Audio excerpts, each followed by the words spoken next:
Hello, hello, hello. Good morning, good afternoon, and good evening.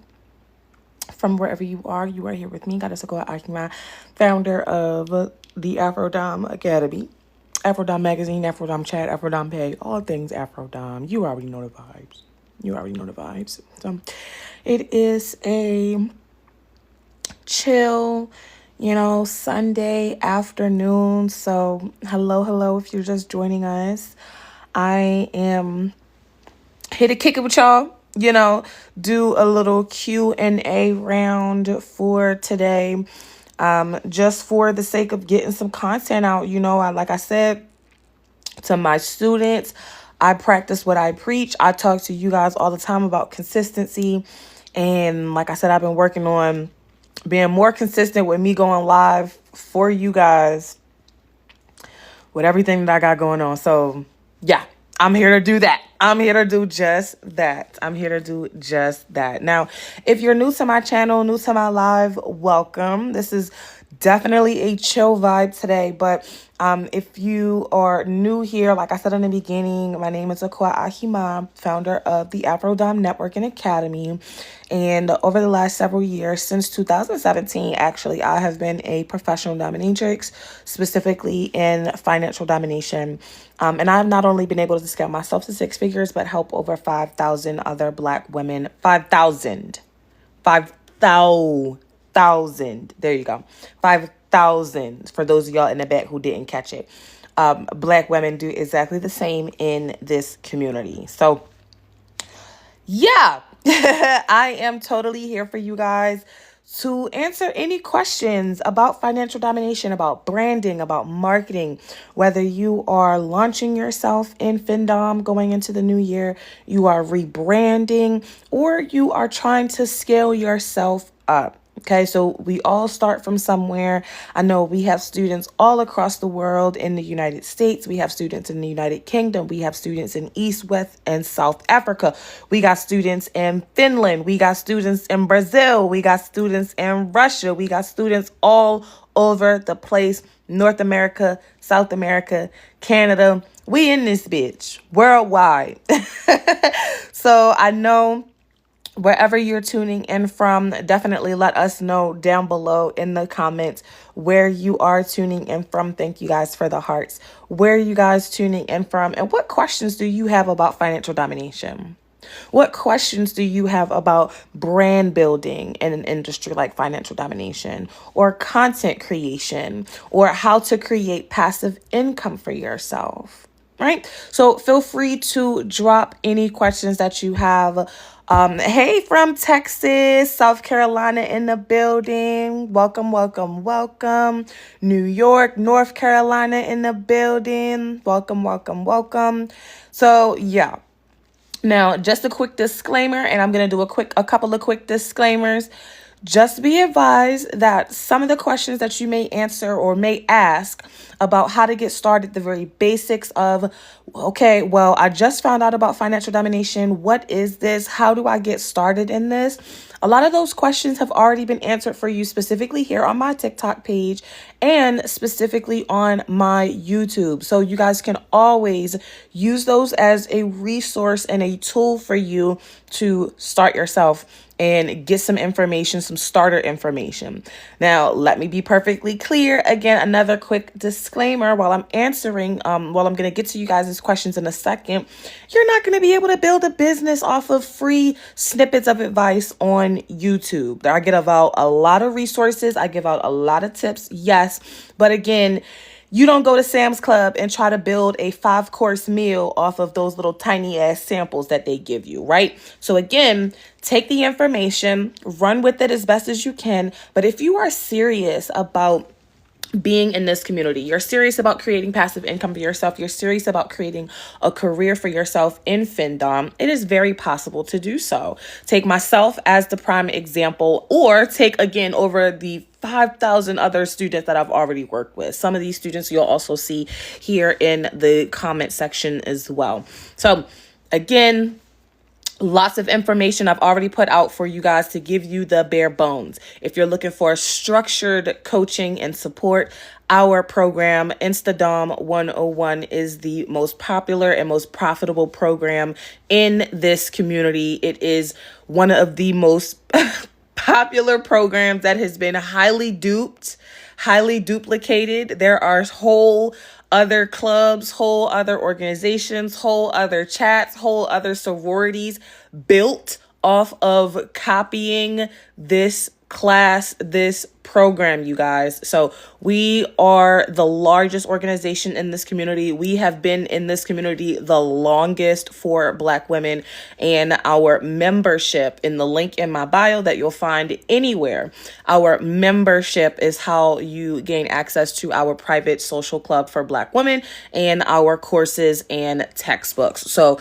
if you are a student of mine asking a question, I'm going to totally push you in the direction of our classes, because you're already in the classes. I'm going to point you to where the information is that you need, or otherwise suggest, something else. So let's get into the comments. Again, let me know where you guys are tuning in from. I like active participation. Those of you who don't know me, don't already know that I am a teacher by trade and by nature. I was a teacher for 9 years before becoming a specific coach and mentor here in the FinDom community.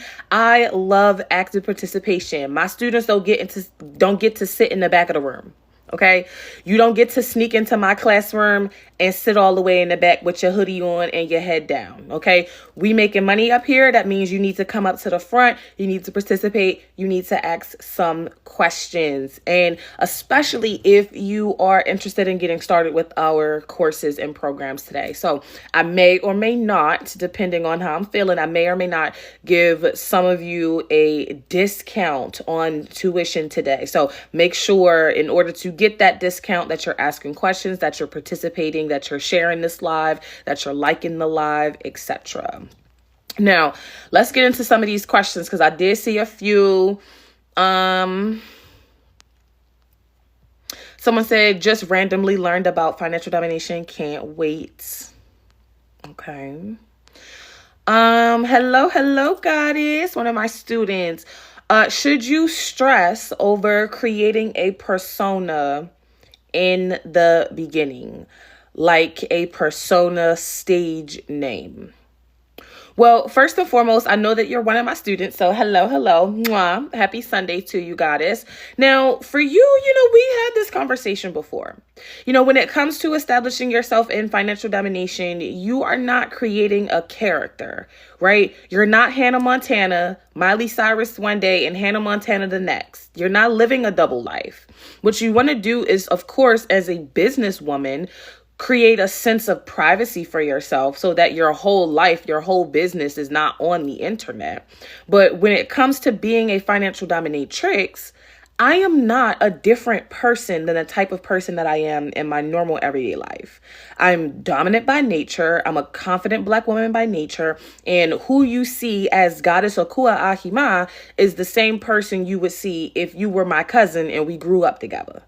If you were my grandmother and we was at Christmas dinner. I'm not a different person. I'm not a different identity. The version of me that's a FinDom is not a whole different side of me. And I got like BPD, or I'm schizophrenic and we on some weirdo shit. Like, no. You are being your absolute self as a Black woman. Now, do you need to create a division so that you have the ability to live a normal life, so that you can go to Target with your grandmother and not have TMZ all up in your face like Beyonce and Cardi B? Sure. Right? Absolutely. You can create a stage name for yourself so that you don't have to use your full legal name unless you want to do that. But I wouldn't suggest doing it because people are fucking weird. People are fucking weird. So unless you want people Googling your business and finding your business, you know what I'm saying? Absolutely create a stage name for yourself or use a different kind of name. I personally use my African name, my African given name. I've had many other names since, I started in 2017. I was damn, I went by Danny Dominatrix. I went by Spiritual Goddess. I went by Mistress Danny. I went by a lot of fucking names when I first came out. But it wasn't until I had my experience in studying professional film and photography as a findom through this internship that I had landed while I was in college getting my bachelor's degree that I was able to go over to Africa, had this whole incredible, beautiful experience, and had this naming ceremony where I was gifted a African name or my ancestral name. So that's why I choose to go by Abena Antuya Ekua Ahima. But again, when you talk about should you stress over creating a persona, what I want you to do is move away from using the word persona, because persona insinuates that you're thinking about being a financial dominatrix as if you're creating a different character or you're creating a character for yourself. Right? You absolutely need to be yourself. If being a dominant, powerful, confident woman doesn't come naturally to you, maybe that's some shadow work that you need to do on the more spiritual side so that you can tap into this natural energy. But when you use the word persona, or you think about, okay, in order to be a findom, I have to create a persona, I have to create a name. If you think about it that way, your mind will automatically assume, because that's what I was getting when you asked the question, your mind will automatically assume that who you are as a person and who you are as a findom are two different people. And that is absolutely not true. You do not need to be a character or pretend to be something that you are not in order to be a findom. You should very much be being your natural, normal self, and then just creating an honorific, because the name that you're looking for, or the terminology would be, the appropriate terminology would be an honorific. How do you find an honorific for yourself, like mistress, madam, goddess, huntress, countess, etc., that's going to then embody who you are as a dom. So you are not creating a different character. You are very much being yourself, but you should create a DBA, doing business as name, so that you're not attaching your legal name that's on your driver's license to your work as a findom. Not because you need to create a different character and because you need to hide or you need to be someone else, but because, again, you're doing business under a different name than the name that's on your social, than the name that's on your birth certificate. Okay? So that way you have a sense of anonymousness or anonymity, or however the fuck you pronounce that word. But again, you're doing that from a place of, I do not want to legally operate this business under my legal name. I want to operate under this name. I want my subs to call me this name. If you think about it as just a name, that's a little bit different to your subconscious mind than feeling like, again, I'm creating a totally separate identity than the person I am now. And you are definitely not. You're definitely not. So create a name that is beautiful, something that is very unique, something that works for you, right? We already got 17 mistress T's or goddess T's. We already got 27 goddess bells, princess bells. Be original. You want to be original and use an honorific, because that's the vocabulary word, honorific, like mistress, madam, goddess, princess, queen, countess, huntress, executionist, something like that. That is powerful, catchy, meaningful, unique to you. I just made an account I just got started, made an account on Reddit, Tips for Beginners. Tips for Beginners is to not use Reddit. I am not someone who talks about things that I don't do. Reddit is not something that is very popular in financial domination. In my 8 years of being in this industry, nobody has ever had any success stories that have made me want to pursue Reddit for anything. So I'm not going to be able to tell you about Reddit, but what I can tell you is if you want to get started, you should probably try something else like Twitter, which is actually an appropriate social media to use, nobody's making any moves on Reddit. And if they are, we haven't heard about them industry-wise. We haven't heard about them to a significant degree for us to, or for me as an educator and as a coach, to talk about Reddit as a source for income for yourself. So if you guys are using it and having success on it, by all means, you can, feel free to share stuff. From those of you who are my students, feel free to share stuff in our chats about your experience on Reddit. But again, I don't sit up on the internet and talk about things that I actually have not done. So I can't tell you about Reddit. What I would suggest is that you go somewhere that actually is for financial domination based on their terms and conditions, and go somewhere where subs and other doms actually are on a regular basis. And that's not Reddit. That is Twitter. I wonder if I have to create another bank account for this type of work. Being a financial dominatrix is a legal form of spicy work. You should not be mixing business with your personal expenses. So the same way you wouldn't start a business on Instagram or on Etsy doing press-ons or doing t-shirts or whatever the fuck, you wouldn't mix your personal accounts there. You can't do that either. Okay, this is, again, an above the table kind of thing. I know a lot of girls, like I said, our course, our program has been duplicated. They've tried, at least on the surface, to duplicate our stuff. I know that they tell you guys any fucking thing to get y'all money so that you can take their little half-ass course. Baby, no. If you mixing your personal finances with business finances, that's the fastest way to get audited by the IRS. And when you making money like this, trust and believe they're going to be on your ass. They already on your ass because we pay more taxes than anybody else. Clock that. We, sex workers, pay more taxes than everybody else. All these girls with these, I have a good job because I have morals. I couldn't do something like that. You couldn't do something like that because you couldn't make the cuts, baby. We out here making way more than you making at your 9 to 5, and we paying more taxes than you paying. So hush your mouth if you got something to say about it. But back to the question, yeah, you're going to need to make a whole nother bank account. You're going to need to make a whole LLC. You're going to need to have a whole business bank account, not just a personal bank account, right? We don't get tributes off of PayPal and Cash App over here. You need to go legit and have that money going into a business bank account so you can build yourself up some credit. Because otherwise, you're going to be like all of the other girls who are, when you finally get up there, you're going to be like all of those other girls who are finally up there and pushing $10,000, $15,000 a month and can't do shit with that fucking money. And can't do shit with that fucking money because they don't have a business bank account. They don't have no credit established. They don't even have an LLC. You can't walk into no leasing office. You can't walk into no dealership talking about, here goes some screenshots from Cash App.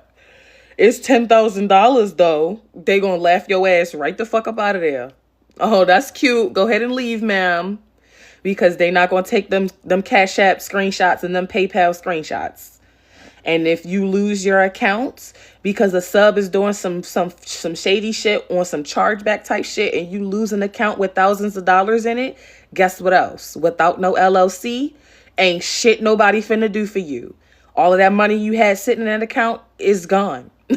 Kiss it goodbye, right? So you don't want to be that type of girl that's doing shit shady, that's doing shit under the table.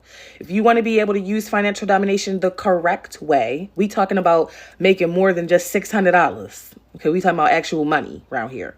If you want to actually use financial domination the right way, to buy a house, to get a new car, to start other businesses, to pay off debt, to pay off student loans, to travel the world, whatever, you need to do it legit. You need to get an LLC and get a business bank account so that you can create passive income for yourself and then be able to use that money as proof of income.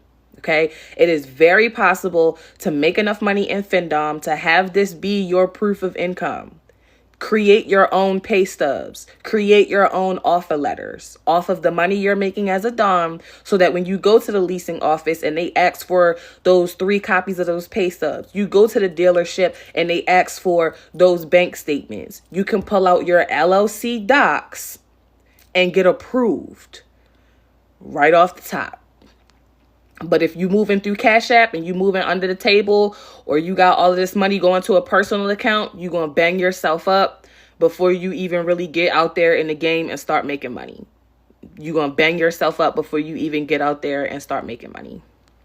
So get yourself an LLC. Once you know you're serious about this, establish your LLC and lock in. Like the live. Hey, tuning in from New York. Thank you guys for the hearts and the gifts. These frames are so cute. Thank you. I get all of my glasses from Voo Glam and Z Hool, y'all. All you gotta do is give them your little prescription. The frames be like, anywhere between $10 or $20, maybe $30. You give them your prescription, they put them in there. But don't follow that, because I ain't sponsored by them yet. So don't be asking me about nothing about my glasses, because I ain't sponsored by them yet. So they ain't cut me no check yet. So I can't say too much until they start cutting me a check. I want to get into this. I'm finding it allows me to loosen up a little more. That's very true. That's very, very true. I know you're more than likely just talking about findom as a whole. Honestly, financial domination, for me as a Black woman, I've been in this for about 8 years. My 8-year anniversary exactly will be March 1st of 2025. So I'm mad pressed, okay? It is a very big deal to be in this industry for so long, you guys. Most doms do not make it this long. You either have people, especially when I came into the industry in 2017, you either had people who have already been doing this for 10, 15, 20 years, or you have people who was doing it for a few months, okay? It is so hard to stay in this industry for so like a long time and stay profitable and relevant the whole time. Like sometimes you may see a few dom girlies, and every now and then when I'm scrolling on my burner TikToks accounts and shit like that, when I'm not trying to be like a professional, like I'm just trying to be regular old me, just scrolling on TikTok and on my burners and shit. And I see some girls and I be like, oh my God, I remember when she used to be a dom. Because I don't remember a name. I might not remember a name, but bitch, I remember a face. And if I see someone who used to be a dom on Twitter, that means I used to follow them. They used to be popping. They fell off or they disappeared. And then now I'm like, oh shit, she coming up on my TikTok page. What she been up to? I go and look on they shit. They ain't got nothing to do with findom no more. And I just be like, damn. And I don't want to comment because, that's not my tea to spill. Obviously, they're not doing findom no more. They on some regular type shit. They on some mommy content type shit or cosplay type content, but on like vanilla type cosplay, not sexual, not findom at all. So I don't want to spill nobody tea and be in the comments like, oh my God, I remember you used to be a dom, because that's not my business. But I just be sitting back like, damn. She used to be so popping. When I was new, I really used to look up to her, not on some dick riding type shit, but I really used to look up to her because her content was popping. She was always on my page. Like, I used to love her down, and she disappeared. And now here she go, not doing nothing with financial domination no more. She done gave up. And I'm like, damn, I'm glad I didn't give up. Look at me, 8 years in the game. I done hit 6 figures. I done traveled the world. I done got a new car. I done got multiple apartments off of this shit. I done got bills paid because of this shit. I done changed every single facet of my life, my mind, body, spirit because of this. And it's like, damn. I remember those days when I used to look at her page and when I was a new dom and be like, damn, I'm never going to get to that point. And here I am kicking it, more successful than I ever thought I was. And I just came across this other girl I used to really idolize, not on no dick riding shit, calm down. But I used to idolize her and she not even in the game no more. It really goes to show you, bro, when you really lock in with this shit, you can really take the fuck off. But like I said, it's a big fucking deal to be in this industry for more than a couple of months, more than a couple of years, and be relevant, scandal free. Okay. Because some of these bitches be scandalous, and not in a great way, not in a sexy way, in a very unsexy type of way. But it's a big deal. And being in this industry, going back to your question, has loosened me up. It has, as a Black woman, allowed me to explore my sexuality. Because when I came into this, I, yes, was a dominant woman, but not dominant to the point of like, I was taking charge in the bedroom. I was just a bossy ass bitch. Like, I was that girl who told everybody what to do. Like, I was that little kid that was always bossing people around on the playground. Like, I was the girlfriend that was bossing my boyfriend around all the time. So, like, I could tell that I was dominant, but when I came into the financial domination, I did not know nothing about BDSM besides the movie 50 Shades of Grey, y'all. When I tell you I'm 100% self-taught from top to bottom, I did not know nothing about BDSM. Nothing besides the movie 50 Shades of Grey. And the movie 50 Shades of Grey is not an accurate depiction of BDSM, healthy BDSM dynamics. It's not an example of what financial domination is going to be like at all, bro. Not at all. It's just an entertainment movie. It's a very bad example of BDSM dynamics, if you ask me as a professional now, 8 years later. But when I came to this shit, I did not know nothing. So, yes, I love that you said that. Going back to your question, your statement, I'm finding that it allows me to open up and loosen up a little bit more. I love that you said that because it is so fucking true. I've really been able to come into a certain sense of womanhood for myself by exploring financial domination, exploring my sexuality, being able to speak up for myself and what I like sexually, whether I'm, with a romantic person or I'm with my subs. I can still, regardless, speak up for what I like, what I don't like. I'm more confident about myself, right? All of those times where I was that bossy kid and people was like, oh, she's so extra, she's so this, she's that. Fuck all of that. I'm confident in it now. You know what I'm saying? Nobody can tell me shit. All of that insecurity shit I used to fucking go through, struggle with, we not doing that.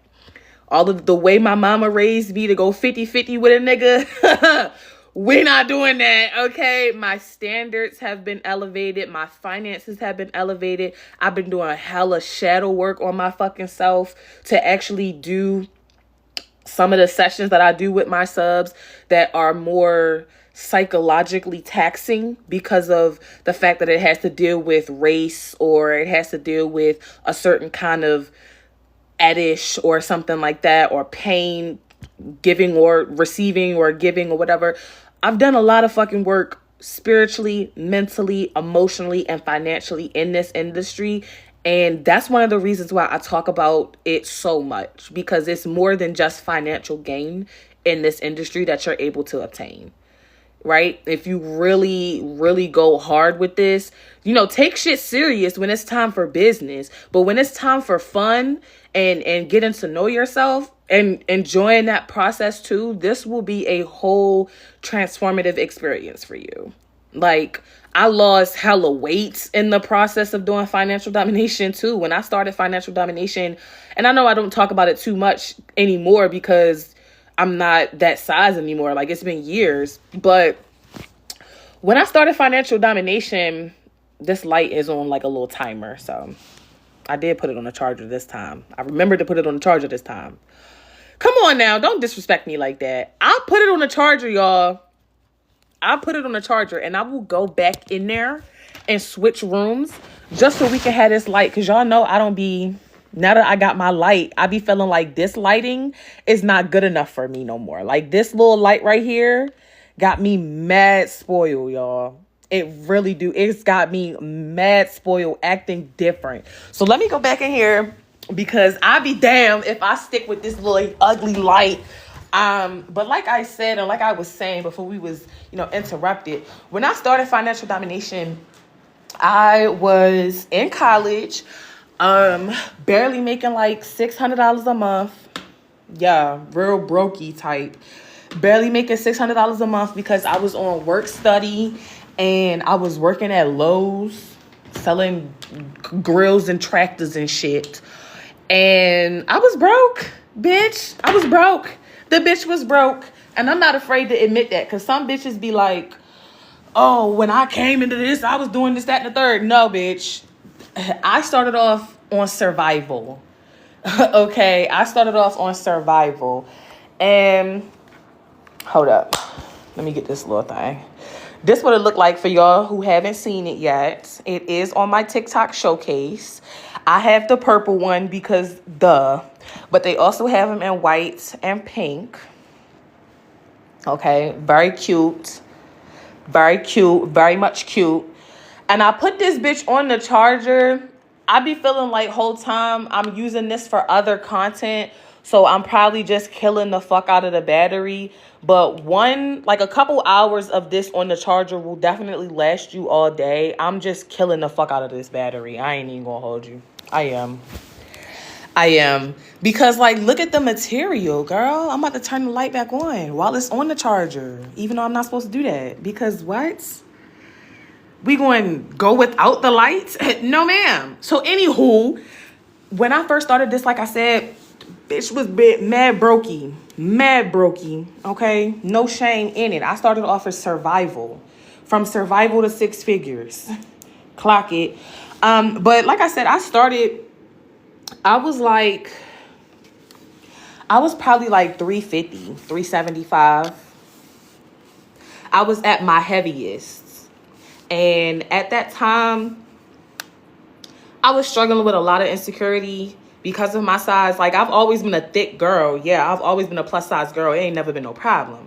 But for me at that time, I had gained a lot of weight because of depression, because of anxiety, because of stress. The fact that I was in college and I wasn't making that much money. Like, you know what I'm saying? Like, shit, life was hard, bitch. Life was fucking hard. Like, you know what I'm saying? When you realize, hey, I'm in college doing all of the right things. They say go to college, get a good job, and you'll be all right.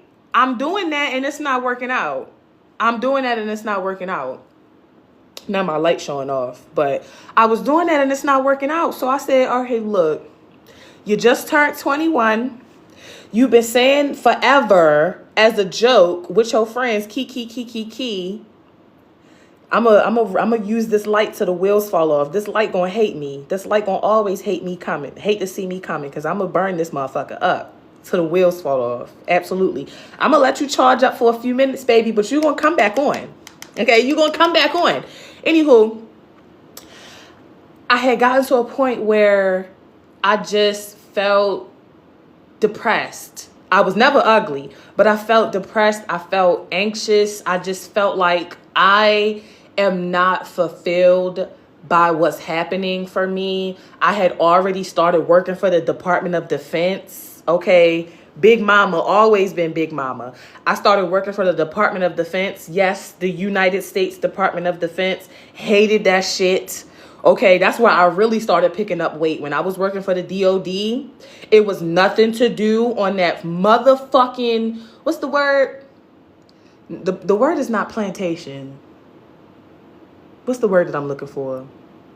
Camping grounds, proving grounds. I was up there in fucking Aberdeen at the DOD. I can say some of this stuff because the rest of the stuff is classified. But I was up there in fucking Aberdeen, 19 years old, working for the DOD as an intern with a guaranteed job. Mind you, guaranteed job with the DOD after graduation. Hated that shit.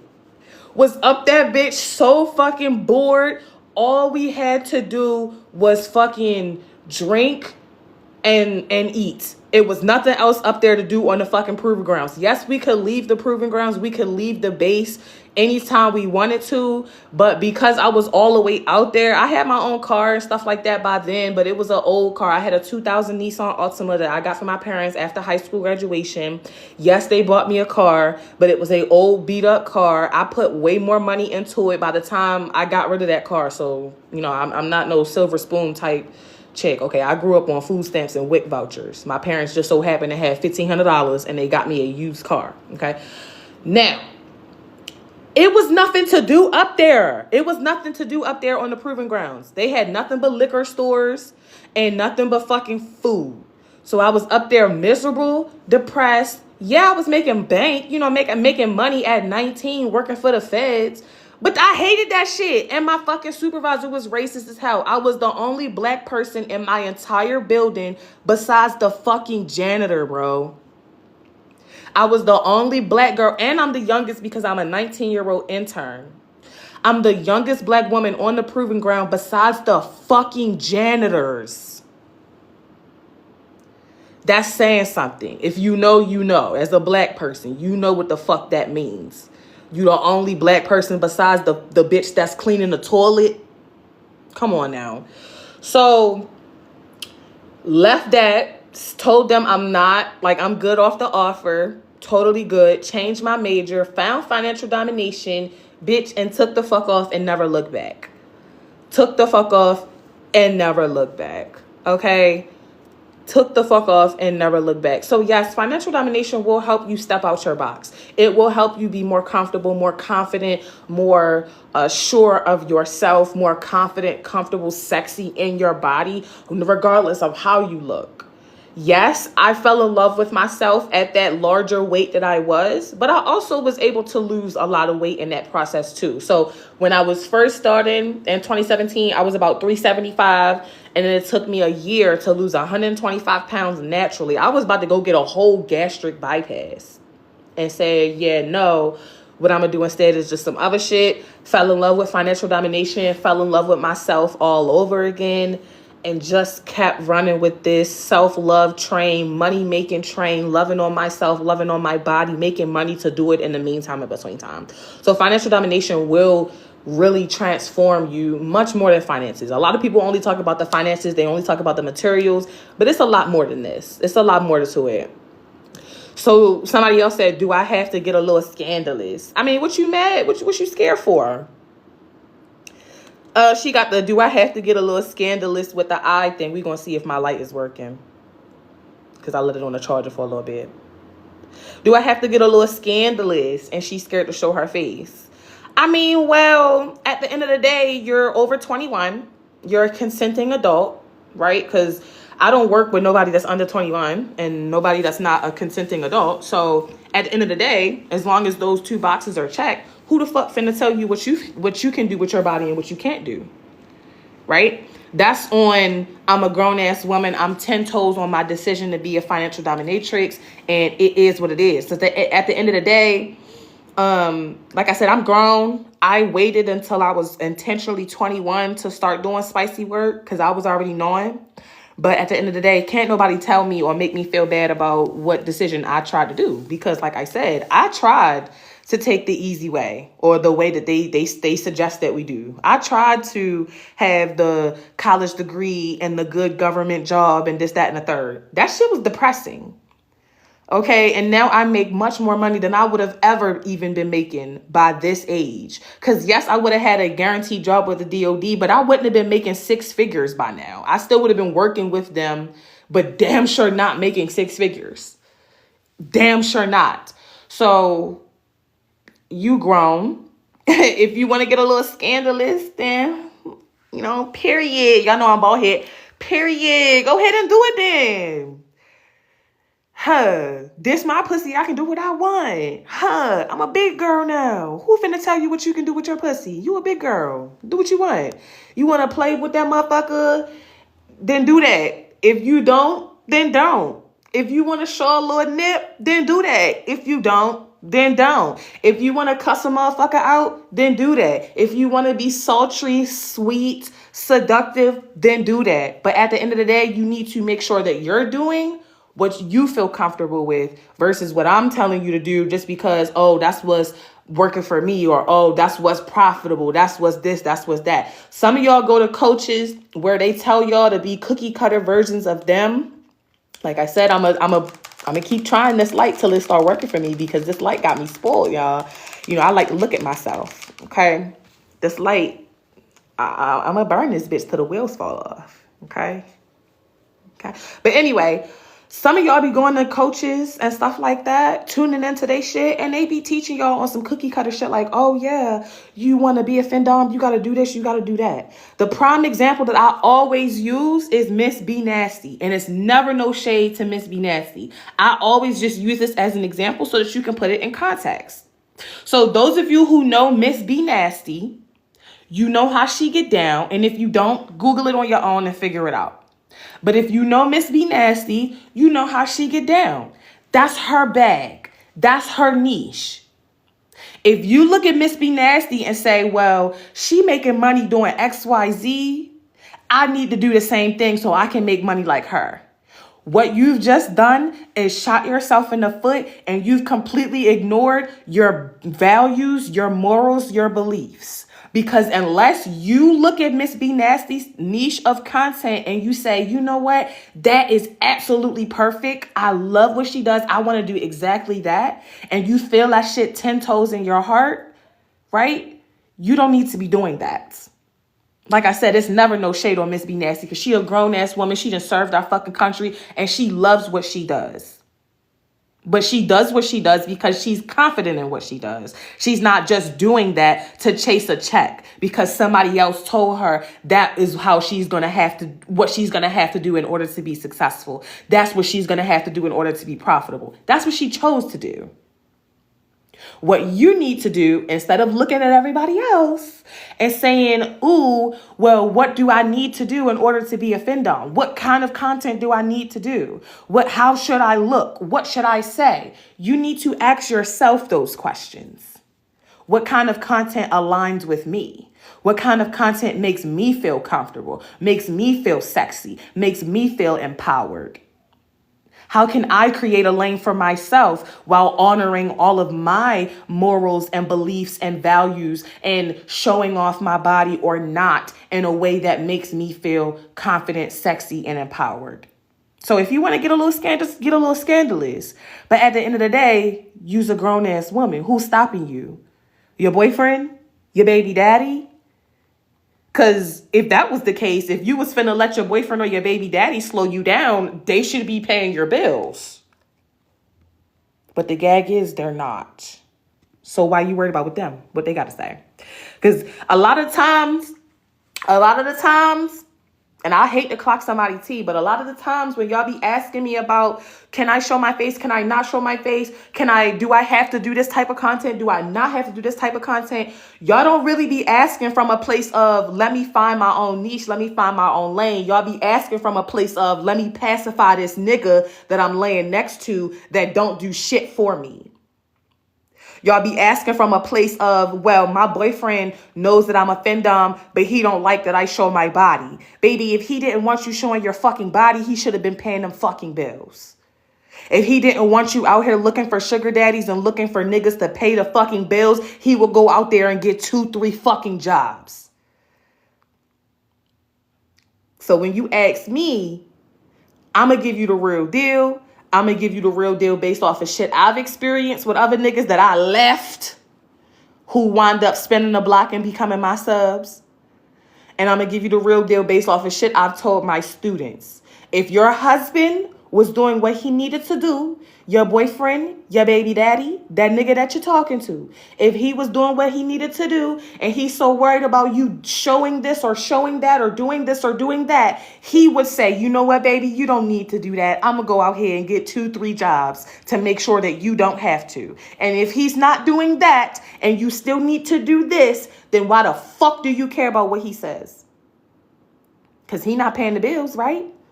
You're literally trying to get information about how you can get another nigga to fill in the gaps that that man cannot fill. So clearly there's a deficit that he cannot fill. So why are you allowing him to take up space when you know for a fact he can't even fill up that fucking space himself? You're allowing him to take up space that he can't even truly fully fill. You're allowing him to put on a pair of shoes that's way too big for his ass. And then you want to insert another nigga into that same pair of shoes so that it fits. No, this is a sign that you need to get rid of that nigga. This is a sign that you need to kick that motherfucker to the curb. So what, y'all got kids? So what, y'all been locked in? Them bills ain't locked in. You locked in with that nigga, but you ain't locked in with them bills. So let's go ahead and rethink those priorities. and get yourself on the up and up. But again, the question that we need to ask is, am I getting into this because I feel like this is in alignment with me? I've done enough research to feel comfortable with doing this. I'm excited about doing this. Or am I just doing this because somebody came up on my timeline? I seen how they was living. I want to replicate their lifestyle. I haven't done no type of research. I'm clout chasing. I'm check chasing. My boyfriend, baby daddy job ain't cutting it. And I'm desperate. So I'm just willing to do whatever to get to a bag. Baby, you have to be 10 toes on that shit, because otherwise all of those little objections, all of those, oh, well, I'm scared to show my face. Oh, well, I don't know. I don't want my boyfriend to say something. I don't want my mama to say something. I don't want the people at my church to say something. I don't want the people at this job that I don't fucking like to say something. You got all of those objections in the back of your head because you haven't answered those difficult questions. You haven't asked yourself those difficult questions. All of those objections in the back of the head is what's going to keep you procrastinating. I see you guys. Thank you so much for the hearts and the gifts. Mwah. But all of that stuff in the back of in your back of your head is what's going to keep you procrastinating. It's what it's going to keep you from showing up. It's what's going to keep you from being consistent with your content. It's what's going to keep you from really making the money and having the success that you need. I had to leave a nigga. I was engaged, y'all. I left my fucking fiance for many, many reasons. But one of the reasons that I left his ass is because he really didn't support me in what I was doing as a findom. That motherfucker still spent the block and has spent the block every day, every month for the last 6 years since I left his ass, and has become my sub.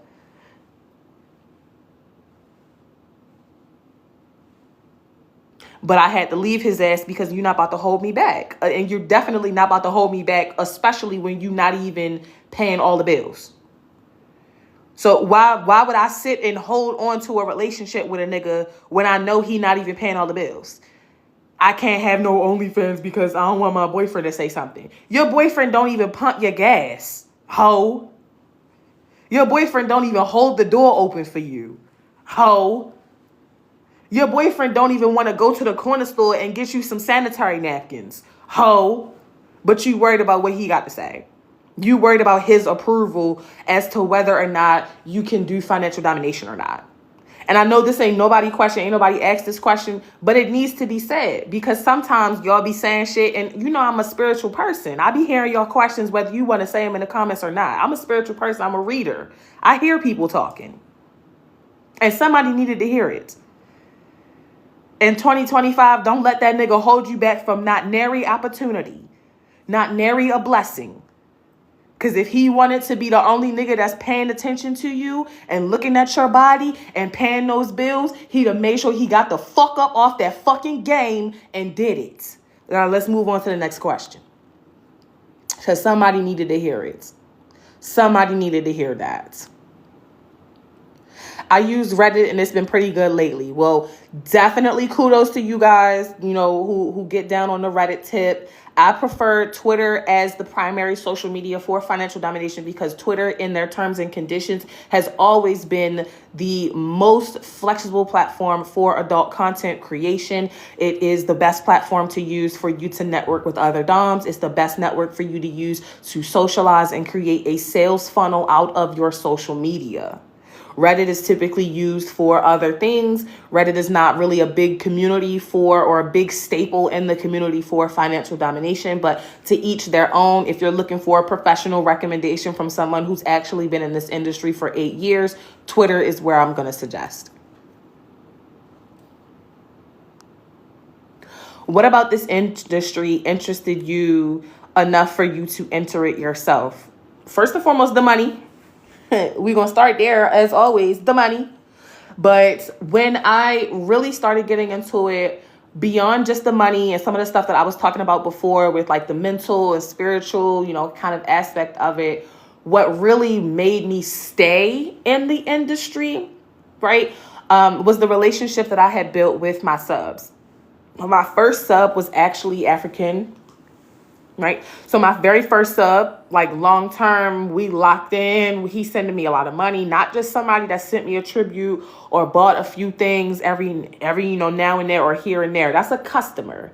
Sometimes as new doms, y'all be confusing any nigga that approach you as a sub, and then you confuse who's a customer and who's a client. Okay, just because a man hits you up on your social media where you're a findom does not naturally make him a sub. Just because he sends you a couple dollars don't make him a client. Okay, so you got some guys that's not interested in this at all. You got some guys that are hobbyists, some guys that are fetishists, some guys that are customers, some guys that are clients. Okay, my very first client was African. I know a lot of girls like to hop on here, black and white, and will tell you, a lot of girls like to hop on here, black and white, and will tell you that black men and African men don't send you no money. Only white men do it. That's a fucking lie. Bold-faced lie. My very first client was African, Nigerian, no, Ghanaian to be specific. He was from here, but he was born over there, but he lives here. So he's from here, but he actually, from over there. He was African. Right. And then after that, my clients became white men, Hispanic men, Indian men, Asian men, right? Korean guys, Jews, black people, the niggas, women, right? So it's not just one demographic that has the ability to spend money on you. But my very first sub was an African man. We really, really bonded because we were very close in age. We were both in college together. Outside of sending me money, this nigga used to do my homework for me. Okay. And like I said, being a busy college student, and it took me about 5 years to get my bachelor's degree. And this was back when I was first and foremost a computer science major, when I was with the DOD and shit. I had this nigga doing my homework. Okay. Lifesaver, game changer. But what really, outside of all of the benefits of the materialistic game, the new apartments, the cars, the vacations, the free gifts, the free shoes, the free purses, the free jewelry and stuff like that. It was really about the relationships and the connections that I built with my subs. I could tell that, the men that I really do consider from year one in 2017 to now, 2024, going into 2025, people I've actually considered subs, locked in clients. They have all been gentlemen who have been very kind, very generous.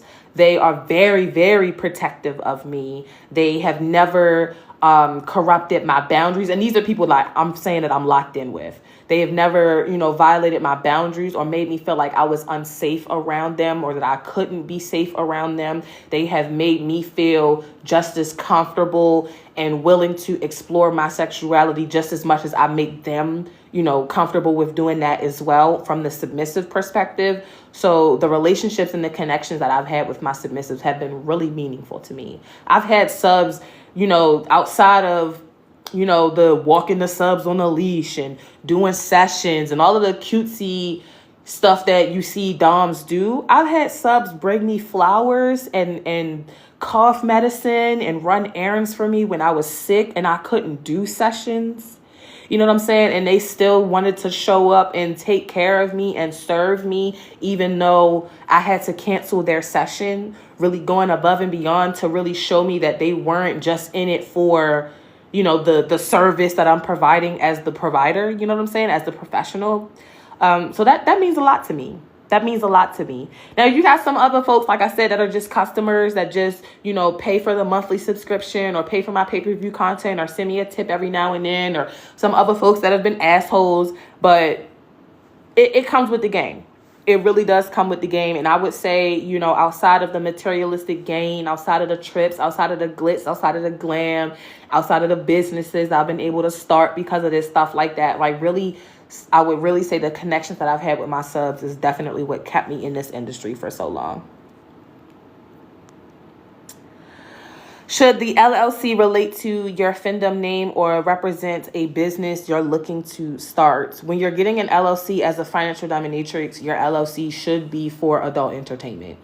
You cannot start an LLC as a financial dominatrix and lie about what it is that you're doing. That would be tax fraud from the jump. So I know a lot of other girls who have no idea how to establish their LLC will come on here and just tell you any fucking thing. They'll tell you to get an LLC and lie and say that you're a consultant, lie and say that you're doing something else. You don't have to do that. And again, that's going to be the quickest way for you to get, once you are at the point of making $10, $15, $20,000 a month, now you're going to be getting denied for business credit because you lied about your LLC and you lied about your tax code. So you're not paying the proper taxes. There's nothing wrong with getting an LLC specifically in adult entertainment, and you are totally able to do so. That way you have the proper tax codes associated with your LLC. So when it comes to establishing business credit, ain't gonna be no problems. You're not gonna be denied by Amex because you lied and said you're a consultant. But when Amex is checking your bank statements, they see money coming from I Want Clips. They see money coming from Night Flirt. They see money coming from sex service or sexual based places like OnlyFans and shit like that. Ain't no consultant, ain't no financial advisor, you know what I'm saying, that's doing business consulting with major corporations. They don't make money off of OnlyFans and Night Flirt. So that's the quickest way for you to fuck yourself over. So do not lie. Get your LLC, register it in adult entertainment so that you have the proper tax code, and just label your LLC something basic. But again, that's more legal stuff. You need to talk to a lawyer for how to name your LLC. Everybody should not be giving you advice on every single last detail. I am not a tax professional. I'm not a lawyer or attorney, so I can't tell you how to name your LLC. I can't tell you whether you should get an S Corp or just a regular LLC. You should talk to a lawyer, any coach, and even if it wasn't financial domination, any coach, mentor, whoever, even if it's not financial domination, that's telling you how to set up your LLC, that's telling you how to do your taxes, cannot legally give you that fucking information. You need to talk to a lawyer on how to name your LLC, how to file taxes and all that shit, whether you should do the S Corp route or the regular single sole proprietor LLC route. All I can tell you is that you need an LLC, and if you want to take it from there, you are more than welcome to talk to a professional who can legally give you that advice. Because I am not able to do so, and I'm not going to do something that I have no experience in or that I'm not legally able to give you advice on. That would be wrong. I know a lot of people don't think like that, but that would be wrong. Somebody said 100%, 100%. Okay, I'm catching up in the comments, y'all. I'm catching up. Oh, shoot. I lost somebody's question. Hold up. I lost somebody's question. I'm going back through just to make sure I don't lose nobody's question. Okay, well, I lost a lot of questions, but sorry. Any tips on consistency and how to bring subs in? For consistency, you got to get organized. You know what I'm saying? If you're making excuses, it's not going to work. So you have to get organized. You have to hold yourself accountable, and you just gotta fucking do it. If you want to use financial domination to quit a job, or for this to become your whole career so that you don't have to work another job, you have to be consistent. You have to. There's no other option. Treat financial domination like you treat that job. Instead of punching in at that job and going hard in the paint, punch in on financial domination and work like you're already getting paid. Work like that money's already coming in. Work like you already got clients that's booking with you. And stay consistent. Get organized and stay consistent. For those of you who are my students, I'm still waiting on this light to come back on, y'all. For those of you who are my students, we had a live lecture just a few weeks ago on how to set up your content calendar for the year 2025. So for those of you who are already locked in with us and in our learning program, you guys have access to the lecture that we did, live lecture replay that we did for how to create your content calendar to really help you get organized.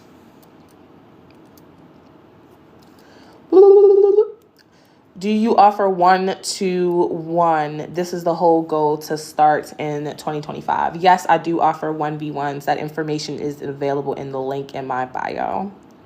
But my calendar is closed for the rest of this year for the holidays. Y'all, I usually don't do 1-to-1s and stuff like that much. I usually also do not let students into our programs as frequently as I have been over the last several months. Our doors have been open for the last 6 months of this year after preparing for the election. And then after the election, we left our doors open, but we do not take new students this much. We do not have availability for one-on-ones this much. So my calendar is closed for the rest of the year, just to give myself some, time off for the holidays, to be with my new puppy and stuff like that. But going into the new year, my calendar for January, February, and March is open. But please believe, when my birthday come around in April, them bitches is going to be closed again. Because this time, instead of taking a week vacation like I usually do a couple of times a year, this time going into 2025, baby, I'm taking a whole month off. I am taking a whole month off for myself. And that's a big fucking deal. I'm going to still be making money, but I'm taking a whole month off to go on vacation. I usually do a sub-funded trip that's like 7 to 8 days. This time I'm doing a sub-funded trip that's a month fucking long. So, baby, if you want to get in them books, just know that they open right now. So if you want to book me for January today, you are more than welcome to do so.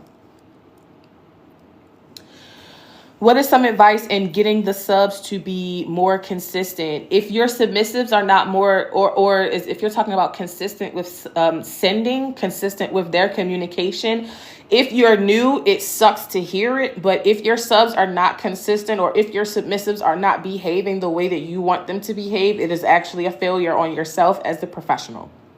This is why it's really important when you're first getting started in financial domination to really give yourself some education and invest in quality education. Because if you're not getting the results that you want out of your subs, it is a failure on yourself as the dom. And I'll give you this example to explain how. Say, for example, because we had a conversation about this weekend with one of my students inside our community.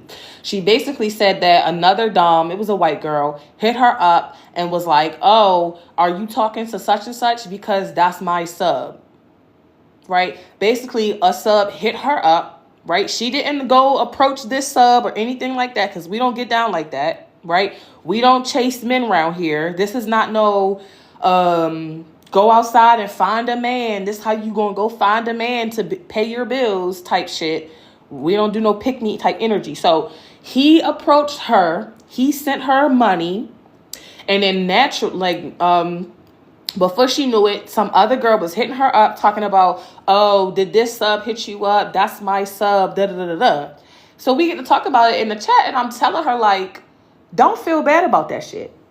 Because at the end of the day, if that other dom did not want her submissive to win, to book other doms or to tribute other women when she wasn't around, then that's her fault, right? That means that she, as the owner, quote unquote, this is why I tell you guys to take ownership very, very seriously in this industry, because subs will do whatever the fuck. I don't care what he tells you to your face. I don't care how submissive he pretends to be, how locked in he pretends to be, whatever shit he says, pillow talking to gas your head up. Please believe, when you're not available, when you're not online, unless that sub is real locked in with you under contract, like he wouldn't dare go to somebody else because he don't trust nobody else type shit. Unless y'all locked in like that, please believe, when you're not around, when you're not active, when you're failing to be consistent, your submissives are booking with other people. Your subs are booking with other doms. Your subs are sending other girls money. Trust they are. This is why you're not supposed to claim some sub willy-nilly, right? You don't just claim a sub just because he gave you a couple $100. No, he really got to work for that shit. Unless he sent you 10 bands and he on a contract, you should not be claiming him as your sub. He's a customer. He wants to be owned by you. He's in consideration, but do you own him? No. Unless he spent 10 bands. You can't spend $500 and be like, ooh, you own me. He playing in your face. So basically, I told her, again, don't be mad. Don't give that nigga no money back. Don't even respond to her and go back and forth with her. Because at the end of the day, if she wanted her sub to be on lock and key, on a fucking leash, he can't go nowhere, he can't book nobody else, he can't tribute nobody else, she, as the professional, should have instilled that level of discipline and training in him so that he knew not to do that.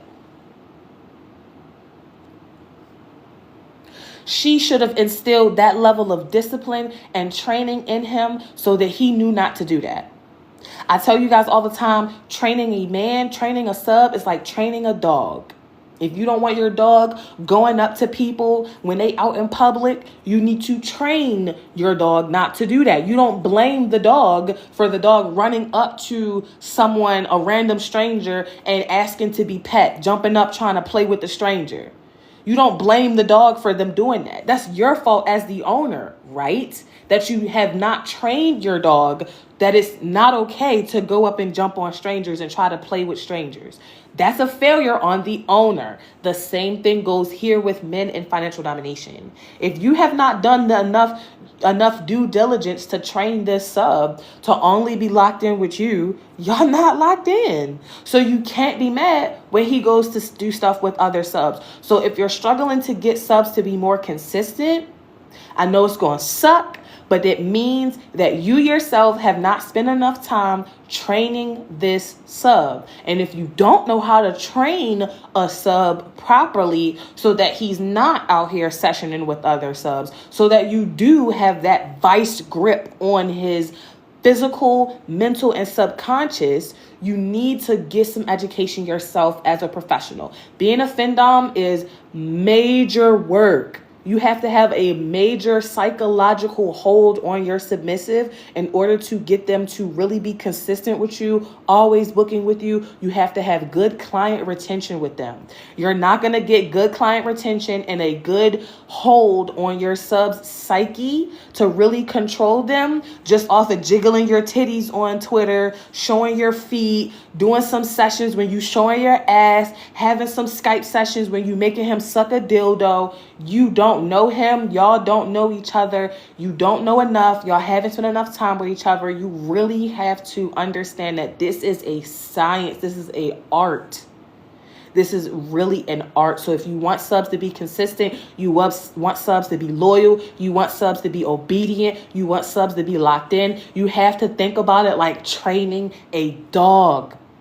When you're training a puppy, you never stop training that dog. I don't care if you got that dog at 8 weeks old and now that dog is 5.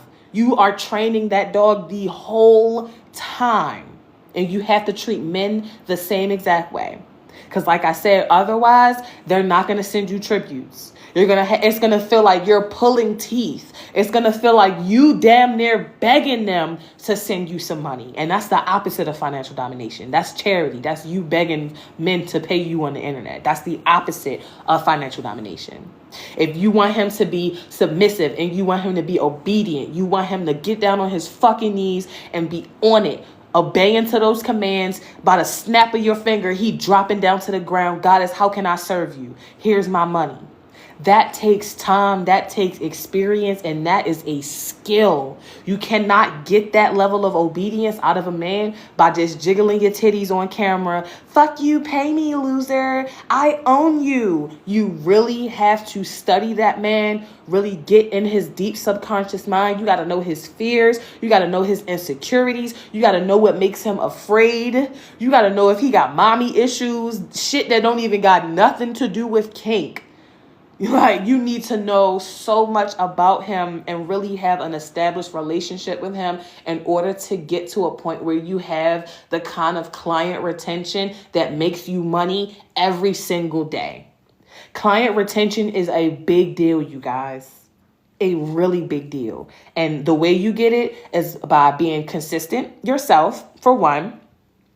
By investing in education so that you can study psychology, study BDSM, and really study what the fuck this is that I'm getting into. A lot of people make it seem like, oh, financial domination is just, oh, you look cute. Oh, just say fuck you, pay me. Oh, just do a verification video, play some spin the wheel games, do a retweet game, do this, do that, have a tribute menu, put your Cash App in the bio, do a minimum tribute of $50. Those bitches giving you that advice have no idea what they're doing.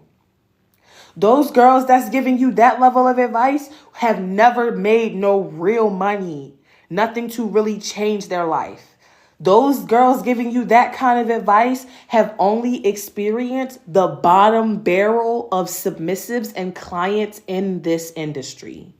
They can't give you the same level of advice that I'm giving you because they just don't have the skills. They haven't been in the industry long enough. It's just what it is. If you really want subs to be consistent, you have to really study BDSM. You have to really study psychology. You have to really study your subject. Every sub is going to be different. Some subs may get off on humiliation. Some subs may get off on smoking. Some subs may get off on conversation. They sapiosexual. They just like talking to you and picking your brain about different kinds of topics. And they want to invest in your businesses. Some subs, dick don't work. And they don't want no sexual, because they don't have no sexual desire in them, because they shit don't work.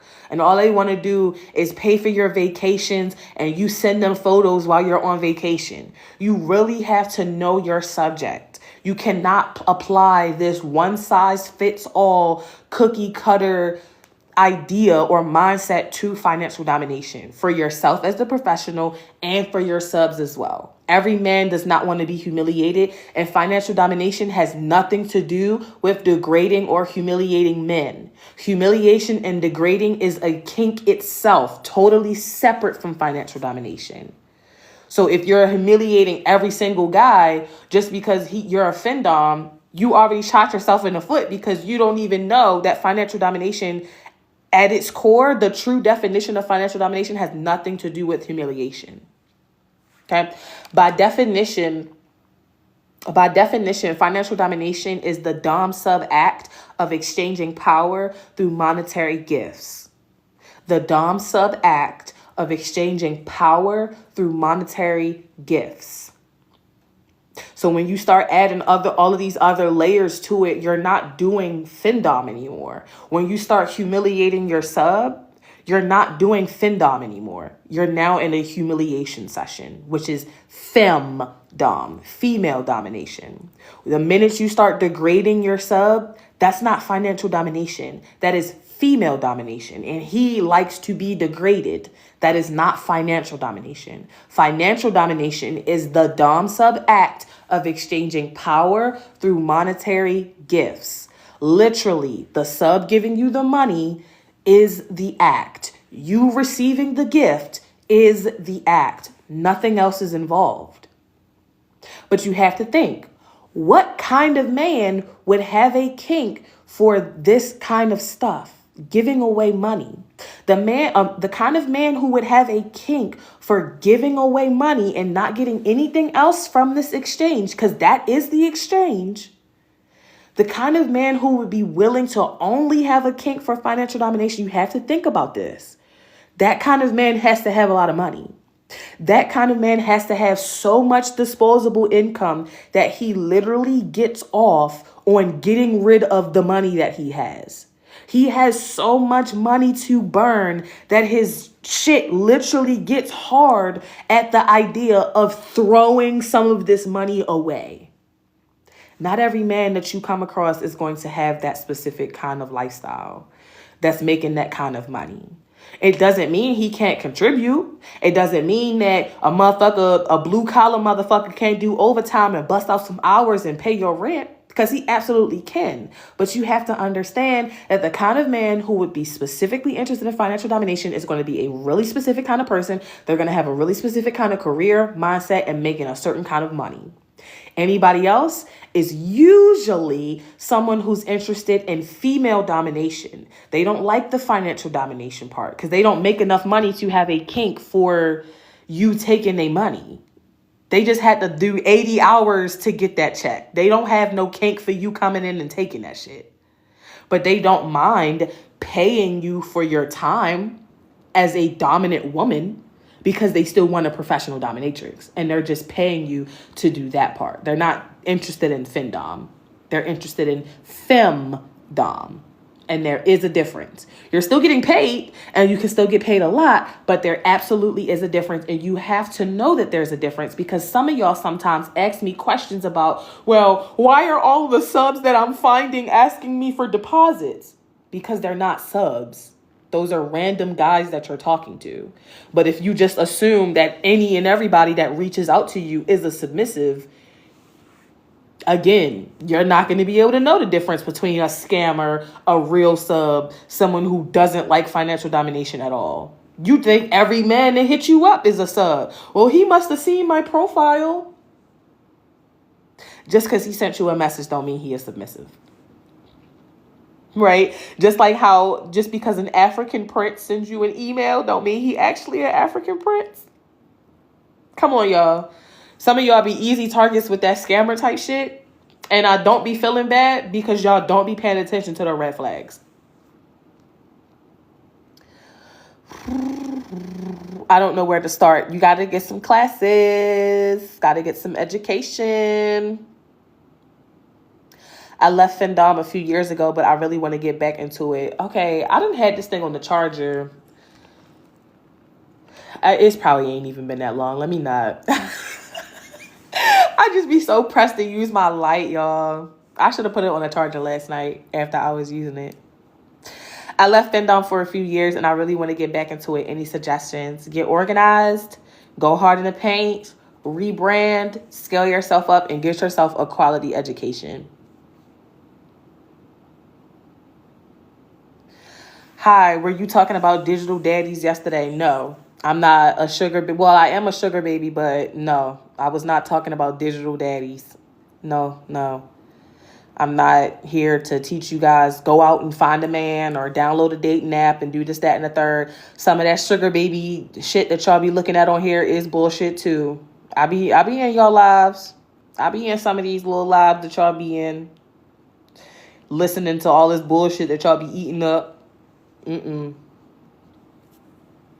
What are the most basic steps to lock in? You need a social media. You need a content calendar. You need to, understand the elements of your brand, who you are, what you're trying to attract. And you need some consistency. But those things are easier said than done. You can't just create a Twitter page and a Cash App and then just be like, oh, well, I'm a AfroDomme. Y'all send me some money. It don't work like that. You know what I'm saying? Think about it. If it was so easy for you to set up a Twitter page, post your Cash App, and get some money, why wouldn't everybody be doing that? So it's going to take some stuff. Financial domination is not basic. There's nothing basic about financial domination. This is an art. It's a business. Like, it's a legit business. Think about it right now. Because some of y'all sometimes have unrealistic expectations for when you get started in this. Say you're a man.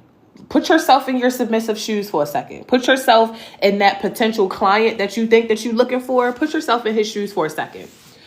You got $1,000 in your pocket. You're a man. You got $1,000 in your pocket. You come across 3 different girls' pages. One of them has a pro-dom who has lots of experience, lots of pictures, different kinds of credentials. You can, Google her and see that she's been featured in books, magazines. You can see that she's active in the community. You can see blogs talking about her positively and stuff like that. And then you have 2 other girls. Those other 2 girls don't have a social media presence. When you tried to Google them, only one thing came up, and it was their Twitter. They didn't have a profile picture. One of them don't have a profile picture. And this one said, her page says that she made her account in December of 2024. She don't have no profile picture. When you go to her media on Twitter, only thing you see is her Cash App and nothing else. Then you got another girl. She got a profile picture. Her account says that she made it in December 2024 as well, but nothing is posted on her account. The only thing she got is her Cash App and her bio. So again, you got one girl, nothing on her profile, no pictures, no text, no videos. When you tried to Google her, you could not find nothing. All you found was this blank Twitter with a Cash App in the bio. You found another girl who had a profile picture and had some content, but it was only screenshots of her Cash App name and her saying, fuck you, pay me, send me some money. And then you had another Dom, the third one, who had lots of pictures, lots of different videos of her featured on magazines, people talking about her, pictures of her doing stuff with other subs giving her testimonials, her making money. She's on 6 different platforms when you Googled her. Who would you be more likely to send your money to?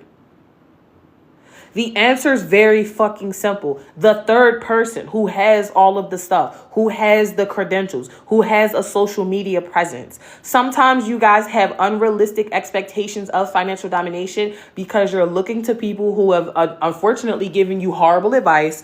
They've blown some smoke blown some smoke up your ass, and they told you that financial domination was easy money. All you got to do is look cute, say fuck you, pay me, post your Cash App, and money's going to trickle in. That's not realistic. And if you were a man or you were the customer looking at who to send money to, look at your page right now. Go to your Twitter page right now and really tell me, put your mind in the perspective of the men that you're mad about them not sending you money. Put your mind in their mind. Look at your page, look at your media. Is the quality of your work, the consistency of your work, the diversity of your work actually worth sending you some money? You might think that yes, because, you conceded, you feeling yourself, but be honest with yourself. Would you send yourself some money? Would you drop $10,000 on that? The answer is no. Your page is blank. You're not consistent. Your last post was from October. It's December. You know what I'm saying? When you do hop online, you screaming, fuck you, pay me, y'all subs ain't shit. Ain't nobody sending me no money. Y'all need to send me some money right fucking now. Would you send you some money acting like that? If this was a business, if this was a nail tech, if this was a hairstylist whose social media page looked like that and they was charging $500 for some box braids, $1,000 for some boho knotless, and you went to their social media and they only had 2 pictures in their Cash App, would you book them? No, you would not. Subs are looking at you the same way. So you got to think about it. I know it's gonna hurt to hear it sometimes because that shoe be fitting, and that shoe be fitting all too well. Y'all always tell me in the comments, I'm clocking your tea. I'm doing it because I know the deal. I know how it is. I've done it before, or I've seen my other students do it before. It's no shade. I'm not shaming you for being new, but I'm telling you, be real with yourself. Be fucking for real for a second. You have not put in, sometimes some of y'all have not put in nearly enough work to actually get what it is that you're trying to have happen for you. And it's not that it's not realistic. You literally just have not done the work. You haven't. It's not going to fall in your lap. You can't post your Cash App and expect people to send you money. That's giving you out on the corner with a cup. You know what I'm saying? You have to actually take this serious, do your research, and really see, is this shit for me or not? How can I really pop off? How can I stand out? What kind of content can I make to, put myself ahead of all of the other doms that's trying to do the same thing I'm trying to do? How can I create a lane for myself so that I can make some passive income? Right? And if you're not willing to be that creative, you're not willing to go all in like that, let me be the first person to tell you. Because yes, I teach classes, but I'm not pressed for nobody to take my classes that don't need to be in my classes. I don't want nobody in my room and in my spaces that don't need to be there. I'm not about to take nobody money if I can tell that they not finna take nothing serious and then shit not finna happen for them. I don't need that type of energy. I don't teach for the money. If I was teaching for the money, my classes would cost the real price that they're supposed to cost, which is $3,000. Okay, so let me be the first to tell you, if you're not willing to do all of this work, if all of the stuff that I'm talking about with investing into yourself and really trying to get to know your subs and talk to them, whether this is on the phone, through text, through Skype, or make content so that you can make passive income, or go harder on social media, or go above and beyond the fuck you pay me verification video, here's my Cash App, I ain't got to do nothing. If that sounds like too much, do not do this shit. Let me turn the light on. Do not do this shit. If that sounds like too much, this is not for you. Yeah, gatekeep, gaslight, girl boss. If that sounds like too much, this is not for you. And there's nothing wrong with admitting that something is not for you. Because like I said, some of you guys are going to coaches that are just taking your money, knowing good and damn well that they can tell that you're not going to be successful. Not because you ugly, not because you old, not because you fat, not because of all of the other stupid shit, but because you literally are not taking it serious. Because you literally are not valuing how important this is. You're literally not interested in talking to people or building relationships or doing the work. You just an easy target. To other coaches, you're just a way for them to get however much they charging from you until you figure out, hey, I've been spending all this money and not doing shit. Let me go ahead and unsubscribe from this person. I'm not going to do that to you because I don't want you sitting in my space, taking up space that somebody else can have that's serious about it. Right? So again, if all this shit that I've been talking about so far sound like too much, please hate me. Be mad at me. Goddess Ekua told me it wasn't for me. Be mad at me. Make me the villain. I ain't got no problem. It's not for you. It's not. Because it is going to take some work. So you got to take the steps and invest in some quality education for yourself. When I started in this game, I'm a 100% self-taught. Top to bottom, 100% self-taught. I spent bands on getting marketing advice, on mentoring. Mentors that wasn't even in financial domination. I paid somebody $1,500 to teach me how to market before I even learned FinDom. I had to spend $1,500 for her to teach me how to market myself and then still go back on my own and figure out financial domination and add 2 and 2 together on my own. I'm 100% self-taught. And I have no problem dropping a bag on a course. I have no problem dropping a bag on mentorship. And I ain't talking about no $30 like I'm charging, no $60 like I'm charging. I drop bags, $1,000 at a clip, no payment plan, no refund. I drop bags on courses and on mentorship. So if you really want to lock in, take the advice that I'm giving you guys here seriously. But then when you are really ready for yours, really ready to invest in yourself, take a class, take a legitimate class. Greetings, Diva. Goddess Bombshell is in here. Horrid example.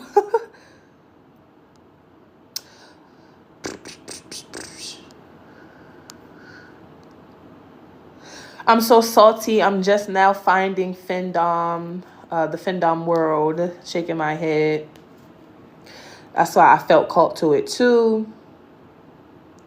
How do I attract piggies on Twitter? I'm so lost. So here's another thing.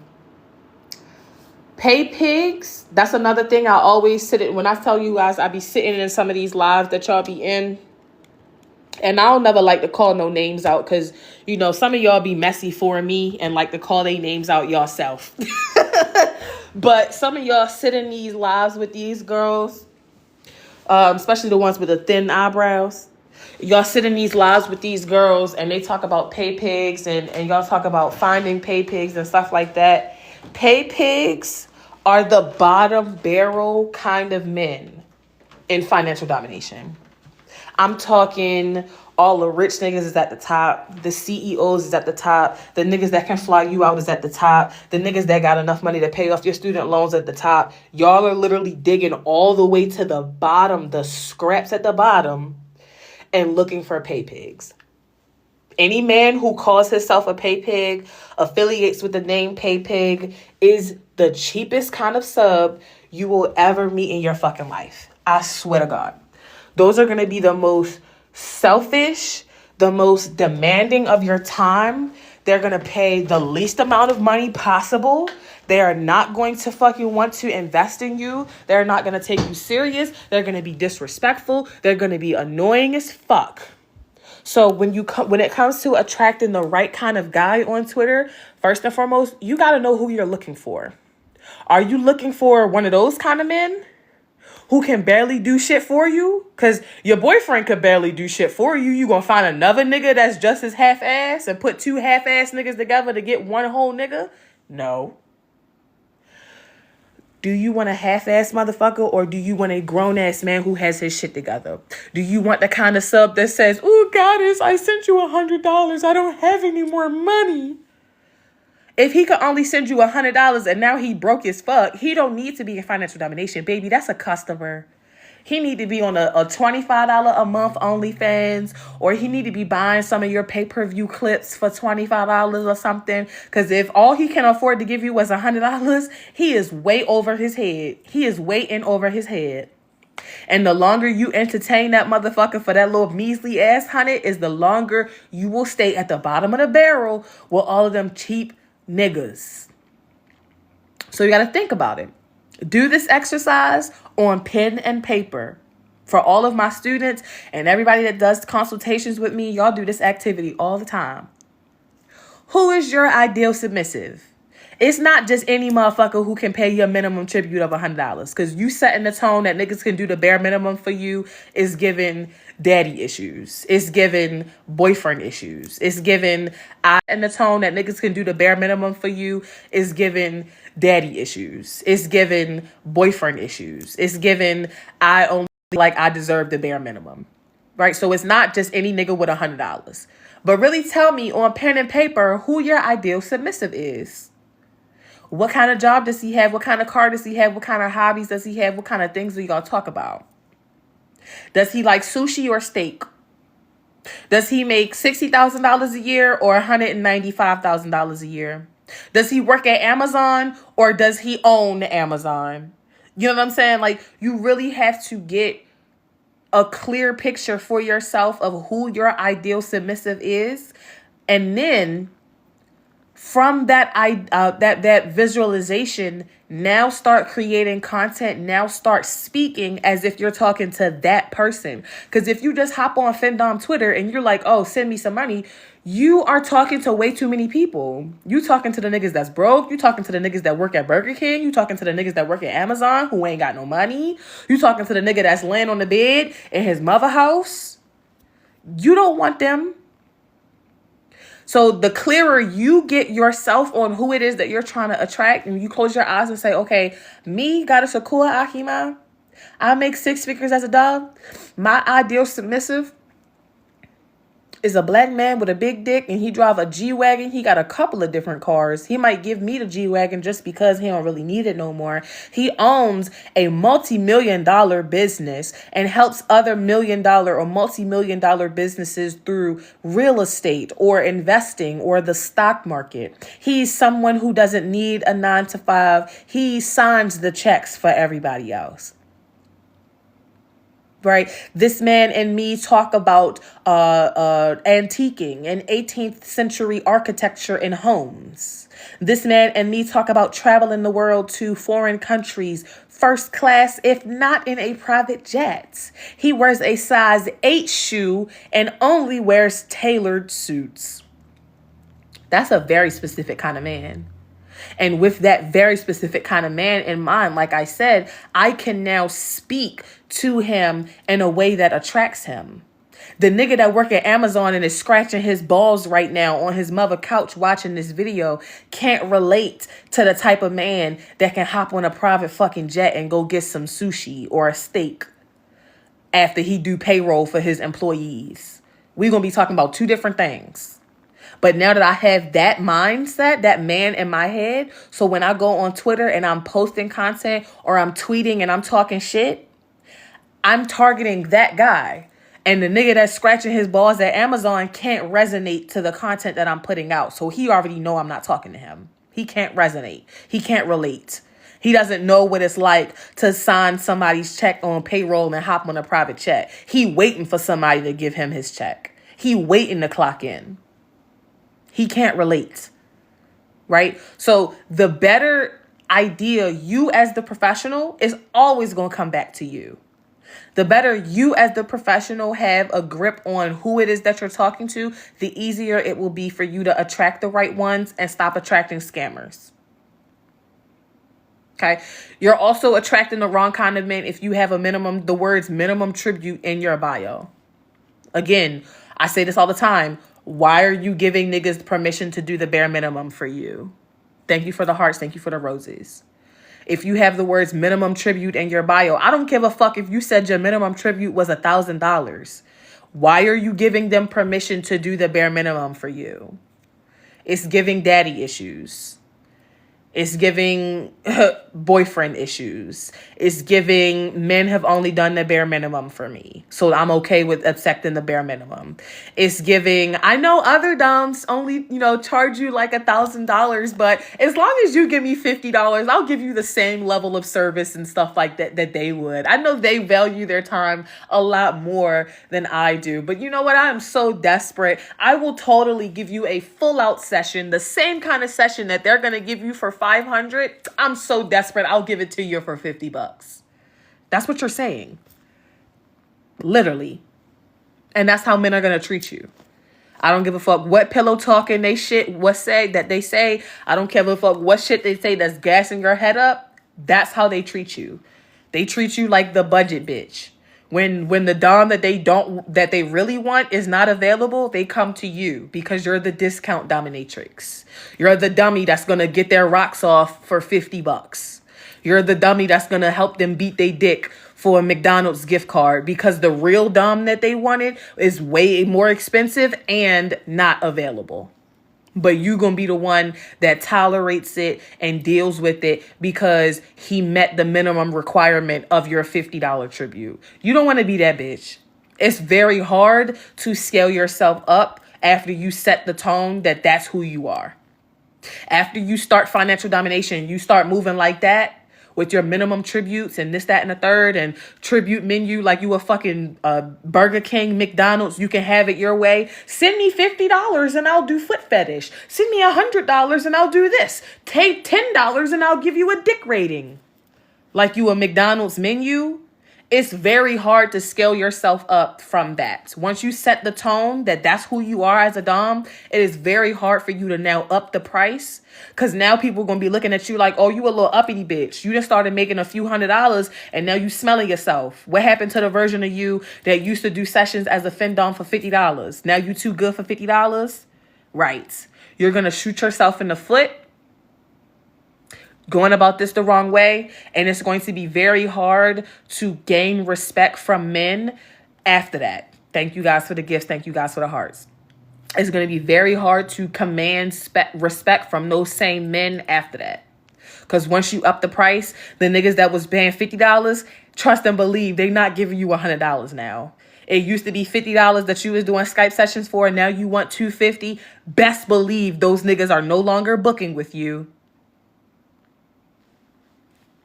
Because now you a old uppity bitch. You feeling yourself. You shot yourself in the foot by accepting the bare minimum. Now, how to get over that? You might want to delete everything and start from scratch. You might want to delete everything off the internet and just go ahead and make a whole new page, a whole new identity, and just act like, that shit ain't never happened. Because like I said, it's going to be real hard for you and for those clients that was already booking you at them cheap ass prices. It's going to be real hard for you to start for them to start respecting you and paying those new prices because they are so used to you not valuing yourself. They are so used to you undercutting. They are so used to you being the discount dominatrix. They are not going to be booking with you now that you know better and that you're charging more because they intentionally were coming to you because you didn't know better, because you did not know your worth, because you were the discount dominatrix. They were abusing you. You thought that they were your submissive because they were playing the right part. They might not have even been disrespectful. They might have been the best subs, quote unquote, right? They might have been kind, courteous. They never said nothing crazy to you, but trust and believe they were manipulating you. They were getting over on you. When you're not around, when you're not in them sessions with them $50 subs, they like, I'm so glad this dumb bitch is only doing shit for $50.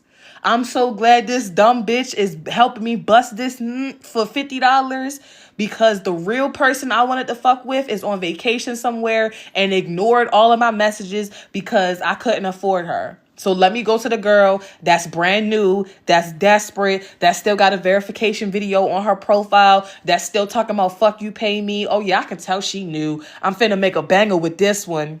And they run up a bag off of you. They do this. And you giving it to them because your sense of self-worth is so low, you don't even realize that you're accepting the bare minimum. And you jumping through hoops. I've seen girls do this shit. jumping through hoops, happy as a bitch because a sub sent them $50. And then all of the veterans, we looking around like, ain't that the nigga that usually send like $1,000 a clip? It be the same subs that we know as community. We know this sub as a community sub. He's known for being the sub that'll drop $1,000 on you like it's nothing. Like that's literally how some of these community subs are known. There are some subs that are literally known for being the type of sub that are for everybody. Don't claim him as yours, but he's the type of sub that he don't have money too often, but when he come around, he will drop $1,000 on you. But if you don't know no better, you gonna take $50 from the nigga that's literally known for spending $1,000 a clip. Because you got the words minimum tribute in your bio. Well, if I have minimum tribute of $50 in my bio and he known for sending 1,000, why wouldn't he just send me 1,000 like he does everybody else? Because we don't give him the chance to send us less than that. We don't give him permission to do the bare minimum. We don't talk to him for less than $1,000. We force him to give us that $1,000. When you say in your bio, I'm a findom, and then the next words that come out of your mouth is minimum tribute $50, why the fuck would anybody spend more than that? Take it back to the nail tech shit or the hair salon tech shit and put yourself in those perspectives. If you go into a nail tech that says, oh, this set of nails, it's a minimum for you to get your nails done with me. It's a minimum of $25. You gonna go in that bitch and give that bitch $250 off a GP, or you gonna give her $25? You gonna give her fucking $25. You're not gonna give her $250 just because you can. You're gonna take advantage of her dumb ass and give her $25. Right? Exactly. Okay. So don't be a victim. Don't be a victim. Don't be a victim. Do not kill your career in this industry before you even start touching money. If you have the words minimum tribute in your bio, take that shit out now while we are live. Thank you guys for the gifts and the hearts. Take that shit out of your bio right the fuck now when you are live. Well, I know y'all probably asking, well, if we take minimum tribute out of our bio, how much will they know to send? They're not going to know. Let a man prove to you who he is, right? Take it out of your bio. He still knows for a fact that you need to be tributed because you're going to have that all over your page.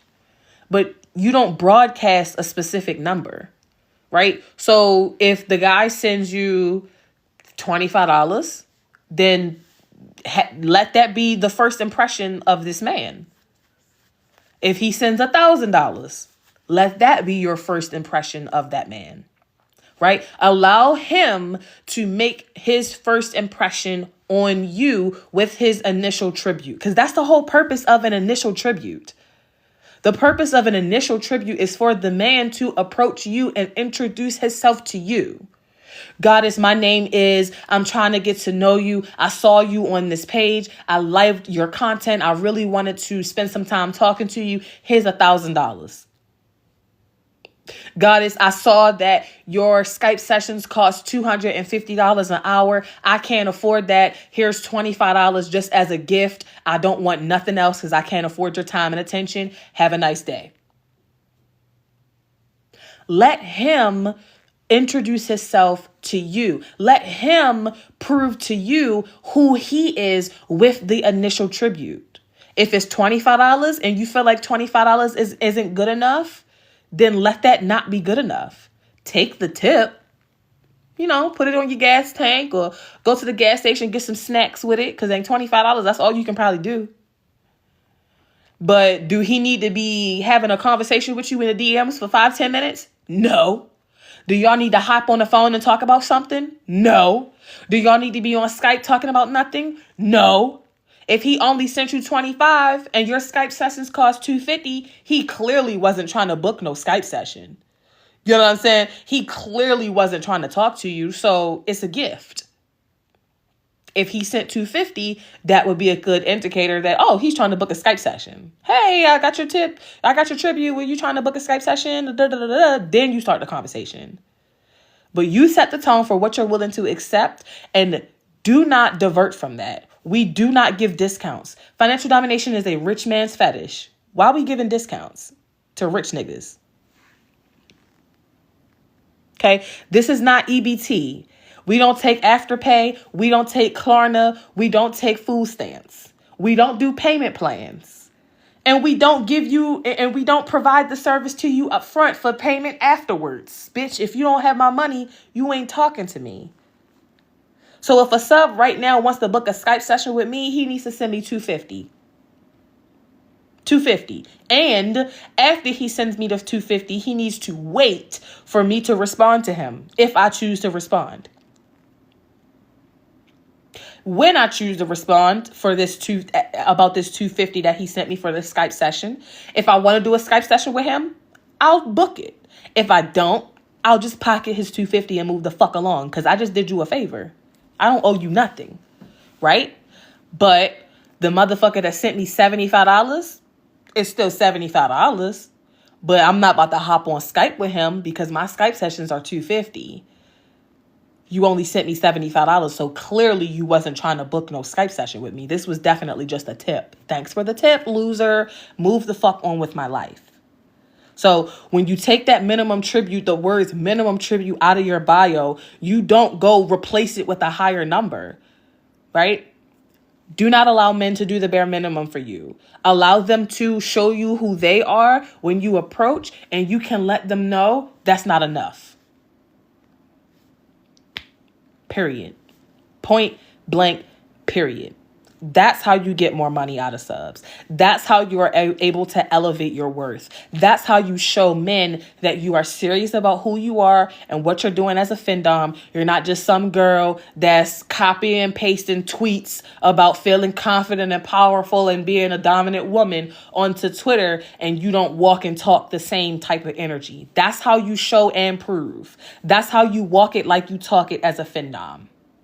Setting your prices high, being unattainable, and holding that boundary. Anybody that doesn't hit that boundary clearly is not the kind of person for you. So like I said, if my Skype sessions is $250 an hour and you can't afford that, then my Loyal Fan subscription is $45 a month. And if you can't afford my Loyal Fan subscription at $45 a month, my clips are $10 to $15 a piece. And bitch, if you don't have $10 to $15, you damn sure don't need to be nowhere near me. You ain't talking to me, but you damn sure don't need to be nowhere near me. You can't access me. $10, $15, you accessing me through pre-recorded videos for $10 to $15. To access me, my time, my energy as a man, $10 to $15 is only going to get you a pre-recorded video of my time. Right? If you wanted to talk to me on the phone, it's going to cost $5.99 per minute. If you don't have it, we not talking on the phone. You know what I'm saying? You want to book a Skype session, $250 up front, no deposits, no payment plans. You don't have it, we not on Skype. Right? You want to do a session with me, $10,000. You ain't got it, we not sessioning. You want to be my sub. You want to be my personal sub. I need 100 bands. You don't got it. You not my fucking sub. You clearly don't want to be my sub, because if you did, you would have the 100 bands that I'm fucking asking for. No questions. Set the tone high. Set the standard high. Fucking get through it. Whatever subconscious blocks and insecurities that's keeping y'all from doing it. And just fucking rock that way. Because financial domination is never meant to be cheap. If you doing shit for $15, $20, those need to be pre-recorded videos. Not you actually spending your hard-earned time, effort, labor, energy in a session with a sub for $25, $50. That should have been a pre-recorded video that you gave that nigga. Not your actual time. I wish I would have known years ago.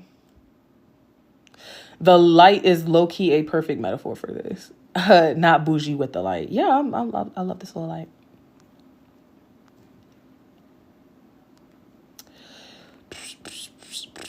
Thank you for being transparent. Mwah. You know, I love you guys. And it's just the reality, and the reason that I am so transparent is because, like I said, I sit in those conversations. Whether you on that girl live stream and you see AfroDomme Pay join or not, trust and believe, I'm sitting in those conversations because you know that damn well you can watch somebody live before you click on it without them seeing that you watching. You can, just watch without clicking on it. I be listening to some of this dumb shit that y'all be eating up. Okay. The reason I'm very transparent about this is because if you are serious about it, some of the information that you guys are getting is harmful.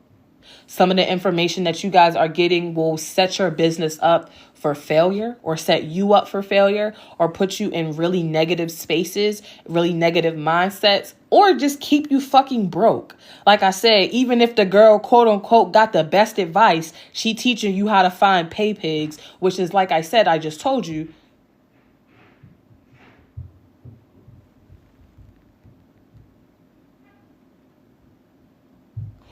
bottom barrel niggas. Hold up.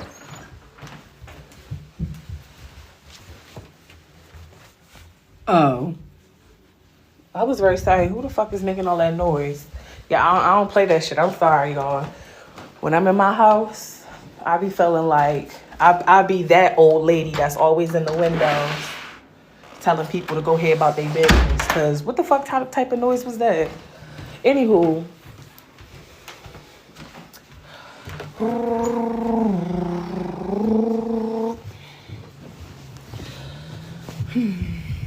All right.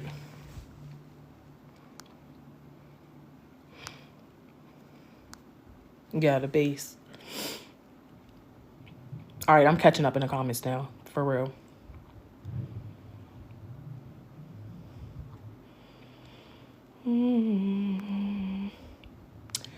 Do your chain hang low? Do it wobble to the floor? Do it shine in the light? Is it platinum? Is it gold?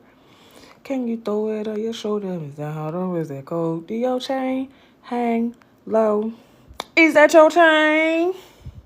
I'll make it rain. Do your chain hang low? Do it wobble to the floor? Yikes. What about mistress? Yikes. I'm mad late in the comments. Do your chain hang low? What about cooking?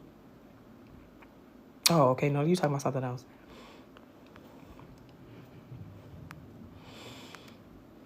Do your chain hang low? Do it wobble to the floor?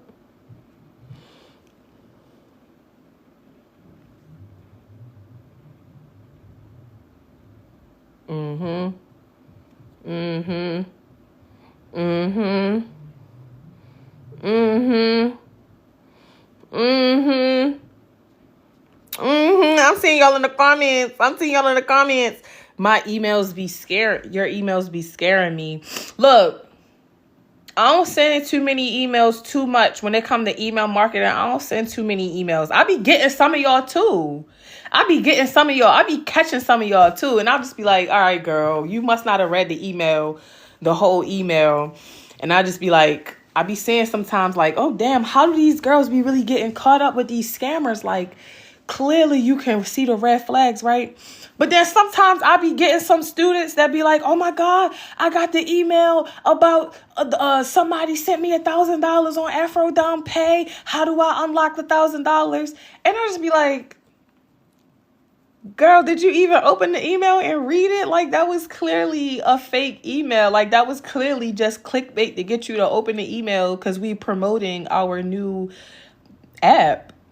Like, did you even read the email? Because the email would have told you, like, haha, that's not a real email. We talking about this new program that we're launching. Like, how I be catching y'all, and I'm not even a scammer, and I be catching y'all. So I'll just, girl, this is why I do what I do, because sometimes some of my babies, some of y'all my babies, and I say that I love y'all, but some of y'all just be a little slow, and it's cool, because sometimes I be a little slow, too. Because I be smoking. And, I got trauma, so sometimes my memory be bad because of trauma and shit. And probably because of the weed. But, like, girl, you can't be that slow. Like, you seen this email say that it was not real. Like, how did you think this was real, girl? I learned email marketing from my first mentor, the mentor I dropped $1,500 on when I first started in financial domination. She was actually the one that taught me email marketing for real. That's a skill in itself too. That is a skill in itself too. I'm scared of making a mistake. How do you self-soothe with clients? Like aftercare for yourself. Now that's really, really big. That's really, really a great question, because a lot of people, when they talk about aftercare in BDSM, we only focus on aftercare for the submissive. Now, aftercare for your submissive is totally important. I'm not going to disregard the value of aftercare. And yes, aftercare is required in financial domination as well, because you are exchanging power through monetary gifts. Now, the nigga that gave you $50, he probably don't need no aftercare. I'm going to be honest with you. He not riding that much of a high.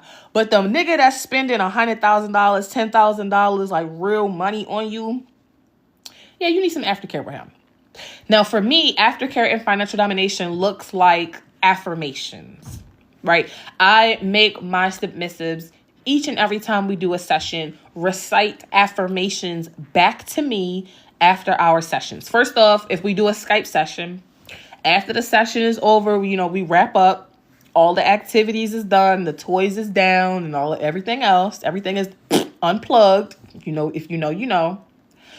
I usually try to, before I just hang up the phone, I try to spend another 5 minutes, debrief, go get you some water, come back, sit down, take a few deep breaths. Depending on what we was doing in the session, I'll make sure, physically he's okay, not bleeding or, out of breath or anything like that. Take a deep breath, take some water. Let's just talk about some regular shit, work or social media, politics, popular topics, whatever. Take a few minutes to calm down. Recite your affirmations. I adore you, Goddess Ekua, for the power that you have over me. I am worthy and deserving of your obedience and whatever else. I can't remember the specific affirmations that I give my subs. But it's like a whole paragraph that I make them recite back to me. Affirming that they have enjoyed the session, affirming my power over them, affirming that they have consented to do this thing, affirming that they feel more confident and in control and living in a sense of purpose and pleasure under my command. Really just affirming that this was a great session. Thank you, Goddess Ekua. I love that we just did this. I'm totally comfortable with you and I trust you. I'm better when you give me direction, that kind of stuff. Really just affirming that. And then I'll get the fuck off the phone. Same thing goes if I was doing an in-person session as well. We would just take a few minutes at the end of the session. Everybody debrief, first aid if we need it, water, affirmations, whatever.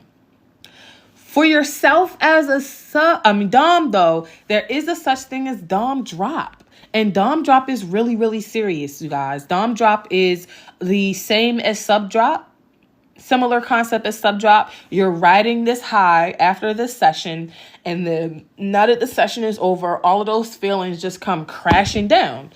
And sometimes for you, depending on what it is that you're doing, Dom drop can be really bad. Like put you in a really deep state of depression or anxiety. So in order to take care of yourself as the Dom, one, those affirmations of your submissive really affirming back to you, like, this was a great session. Thank you for this session, God. It's like them giving you those affirmations is also working as aftercare for yourself. But then you can also, for yourself as the professional, take that time. If you do have clients or sessions booked back to back, make sure that you carve out time for yourself. So instead of booking a Skype session at 10 o'clock and a Skype session at 11, do one at 10, finish at 11, take a 30-minute break, and then do your next one at maybe 12 or 12:30, right? So you work for yourself. And that's the beauty of taking financial domination serious, because this is a business. You work for yourself. You can create your own schedule. You can bake in time for self-care. Another great point for aftercare for yourself as a dom is to prioritize your self-care. So yes, make time in between your sessions. Do affirmations for yourself, right? And it's beyond just getting your nails done, get your lashes done, Like really actually take some time to create a self-care regimen for yourself. Do some meditation, use the Calm app, take a shower, have some hot tea, really set a vibe for yourself before and after your own sessions so that you can bring yourself down from that high that you're experiencing too, so that you don't get dom drop.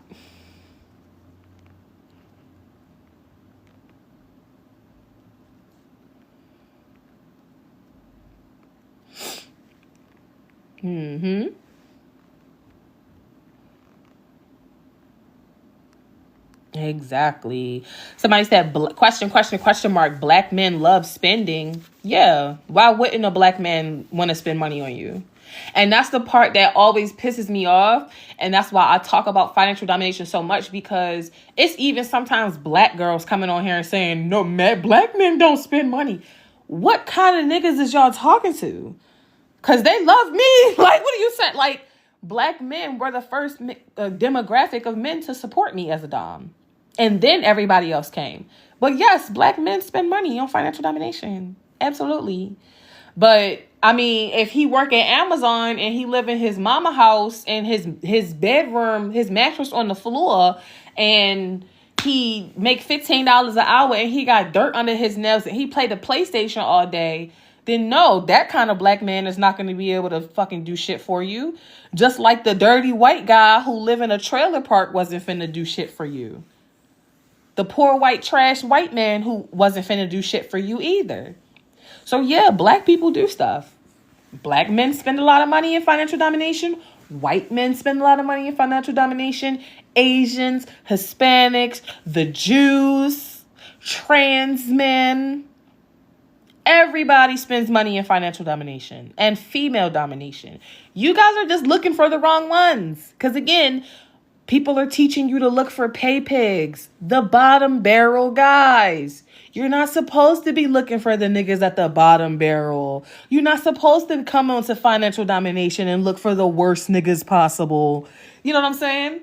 But if somebody's teaching you to look for the worst niggas possible because they don't even know better themselves, both of y'all fucking dumb. It's the blind leading the blind.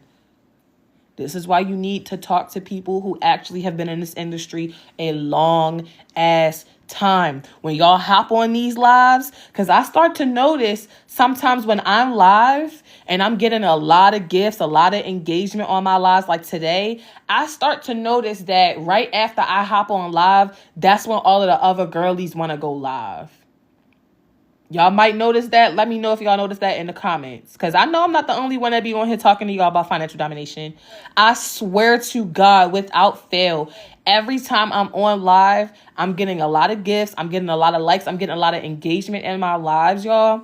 I swear to God, the minute I get off and I just go back to TikTok and just start scrolling or posting some of the recaps and stuff like that, now everybody else want to be live talking about FinDom.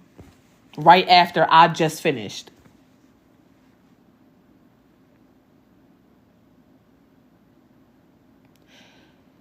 Ask these people, when you jump in their lives, how long have you actually been doing financial domination yourself?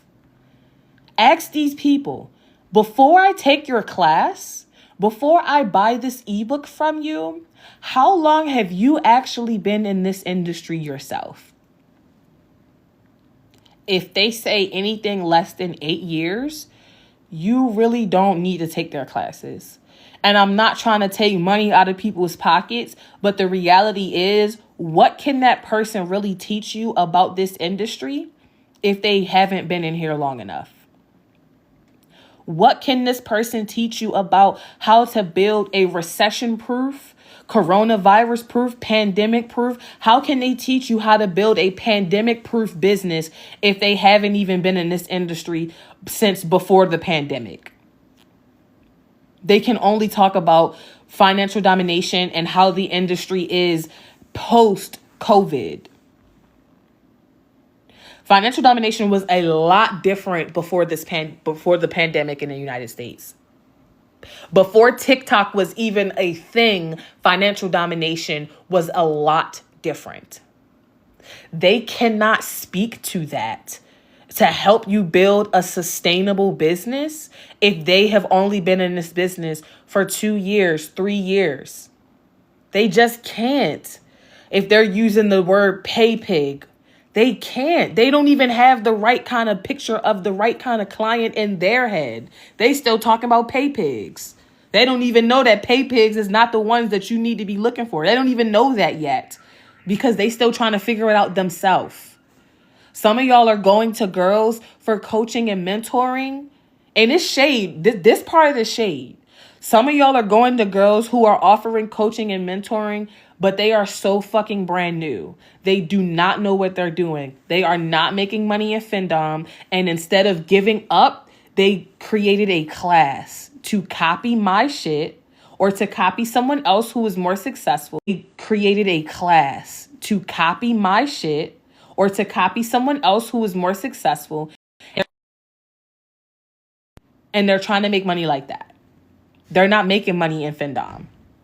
I assure you, I can assure you, if you hop on Shorty Live and ask, how long have you actually been doing FinDom? And they say anything less than 8 years, I promise you, and this is clock and tea, and it's absolutely shade, and you can tell anybody I said that shit, because ain't nobody finna beat me up. If she say less than 8 years, and she just teaching classes because she want to help people out and da-da-da-da, no, babes. Please believe she tried FinDom. She could not figure out how to make no fucking money. And now she's selling classes because she could not figure it out. She's still struggling. She talking about pay pigs in her classes.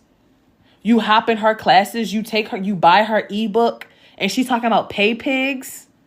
Baby, please believe you are lining her pockets, not subs. You are lining that girl's pockets. Anybody that's talking about pay pigs in their classes, any girl that's talking about verification videos in their classes, you are lining their pockets, not subs. That's on everything.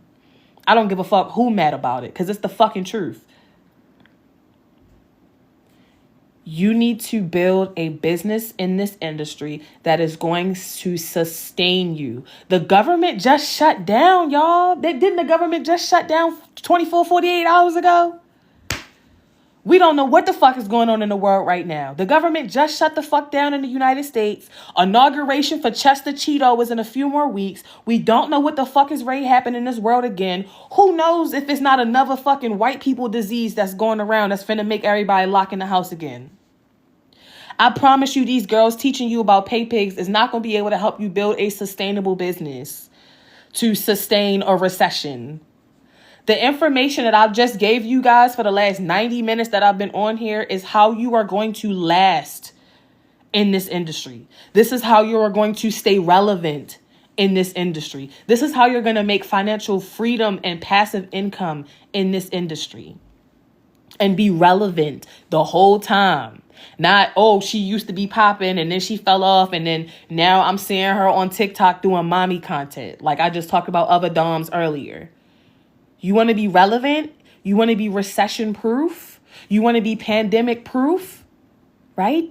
This is how you do it. And I can speak to those things because I've done them, because I've invested time and money into coaching and education that I got from other people who have done it. So now I'm putting myself years ahead of the game because I've done the work, I put into practice, and I've been in this industry long enough to tell you what the fuck has really been going on.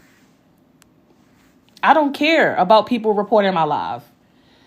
You got people in here reporting my live because they don't like what I'm saying.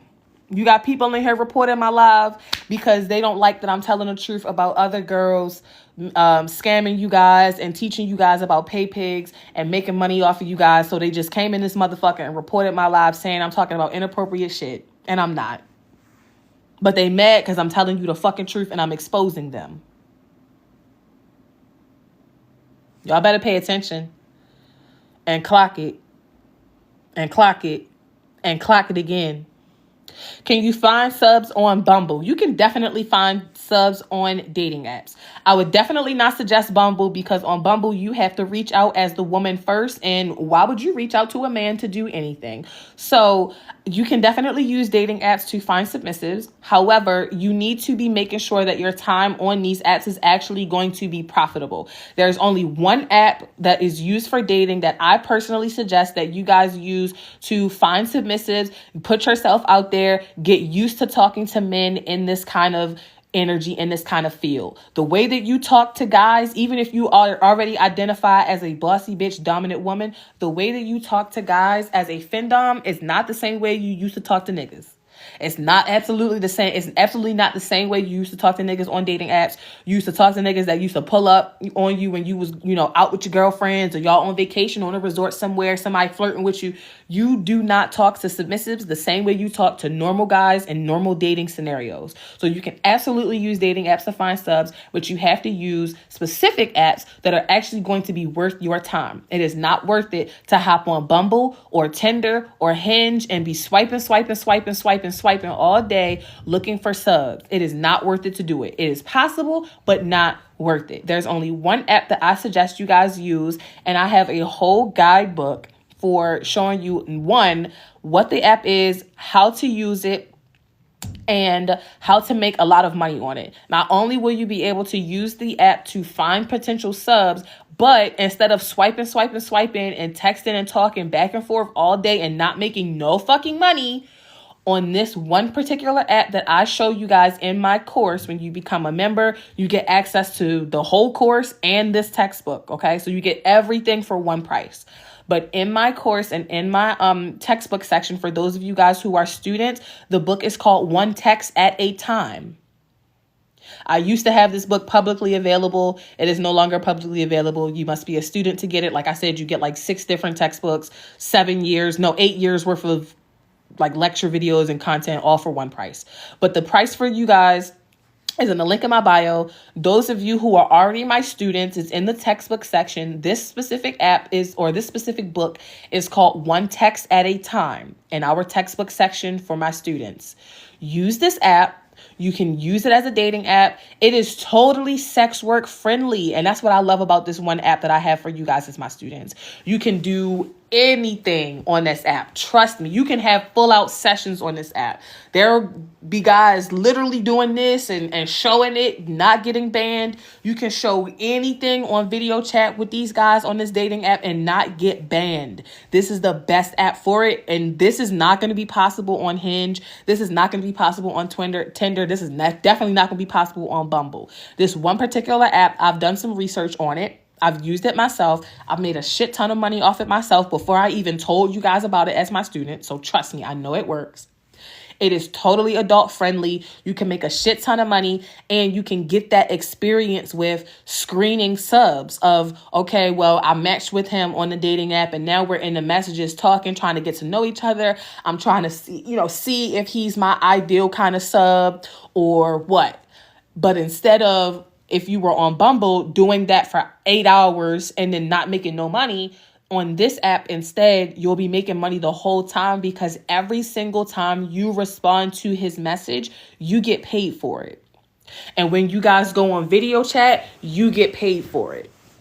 And the more popular you become on the app, they allow you to up your prices so that you can charge more and you can make even more money. And then since you're using it as a findom, instead of all of the other girls that are just using it for fun or dating, since you're using it as a findom, not only are you getting paid for Skype, the little video chat sessions on the app, not only are you getting paid for every time you respond to their message, they can also send you little gifts. So like the way y'all send gifts and stuff like that on TikTok, that's worth money. They can do exactly the same thing. and it's worth money, and then you can cash out, and the payout comes quick as a bitch. And on top of that, because you're doing it as a findom with strategy and intention, you're trying to screen these guys and see if they're going to be ideal clients. And if someone is, you can then take them off of that app. And now you're doing even more expensive Skype sessions. Now you're getting tributes. Now you're getting even more money off of them. So yes, you can use dating apps, but it is not worth it to use those free apps because you're going to be talking to men all day. You're going to be wasting your time. And yes, you can find a sub. But again, who the fuck wants to spend hours and hours scrolling through dating apps when you could be getting paid to talk to niggas instead and do essentially the same thing on a very specific type of app? So yes, you can use dating apps. Try it out on Hinge if you don't want to do it, if you're not ready to take our classes and stuff like that. But for those of you who are in our classes, or for those of you who are about to join our classes, just know that there is a whole section about using dating apps to find subs and how to use the right kind of apps to make money so that you're not wasting your time scrolling through dating apps looking for subs.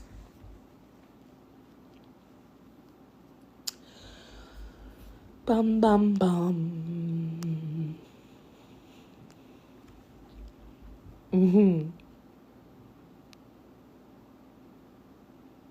Okay, I see some of my students in the chat talking. Some of them in the chat right now.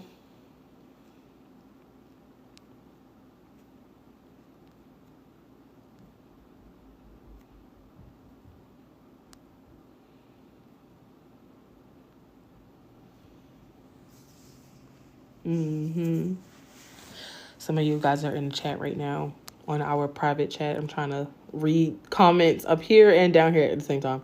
Okay.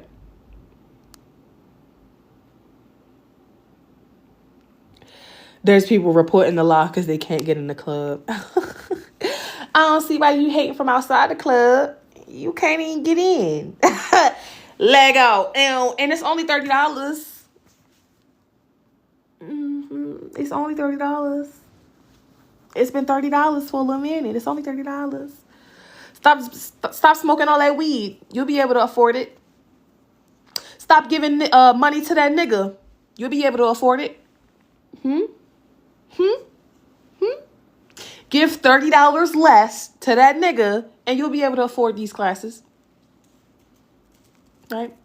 Stop letting him use your credit card to buy some V-Bucks and you'll be able to afford these classes. Yep. Don't order that pizza tonight because you just ate out last night. And take this class instead. Yep.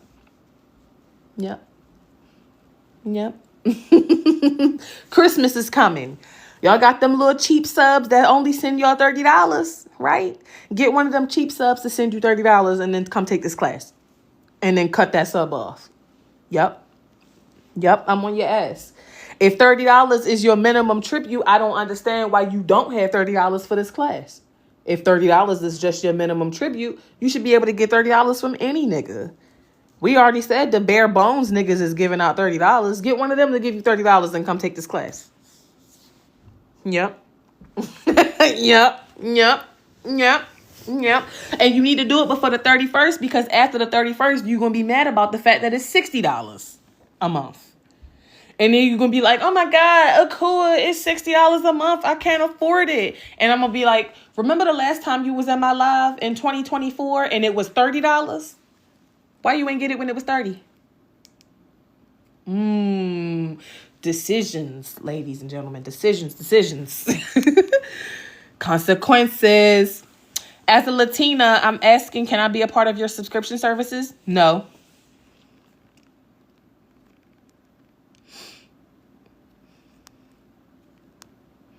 Is it the membership link? Yes. For people who are Black women and 21 and over. You can, book a consultation if you wanted to work with me one-to-one, but our community is for Black women.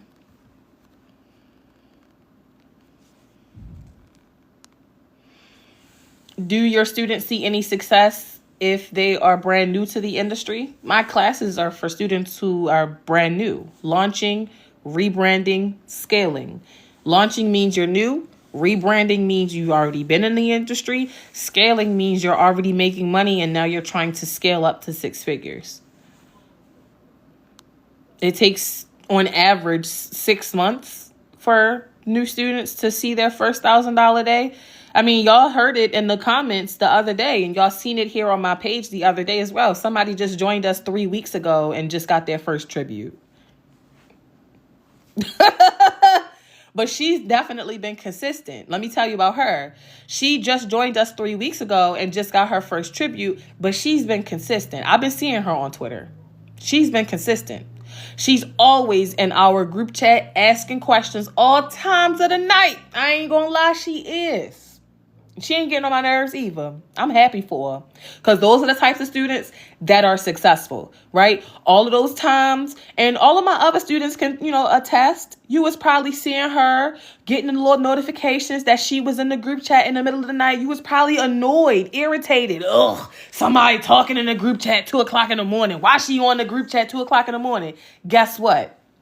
All that work she was doing in the middle of the night, all the notifications that you was getting of her dropping questions, her asking, her participating, that's how she got that fucking tribute in 3 weeks' time. So instead of being mad that she was commenting, you should have been in there commenting with her. Right? So somebody just joined us 3 weeks ago and just got their first tribute.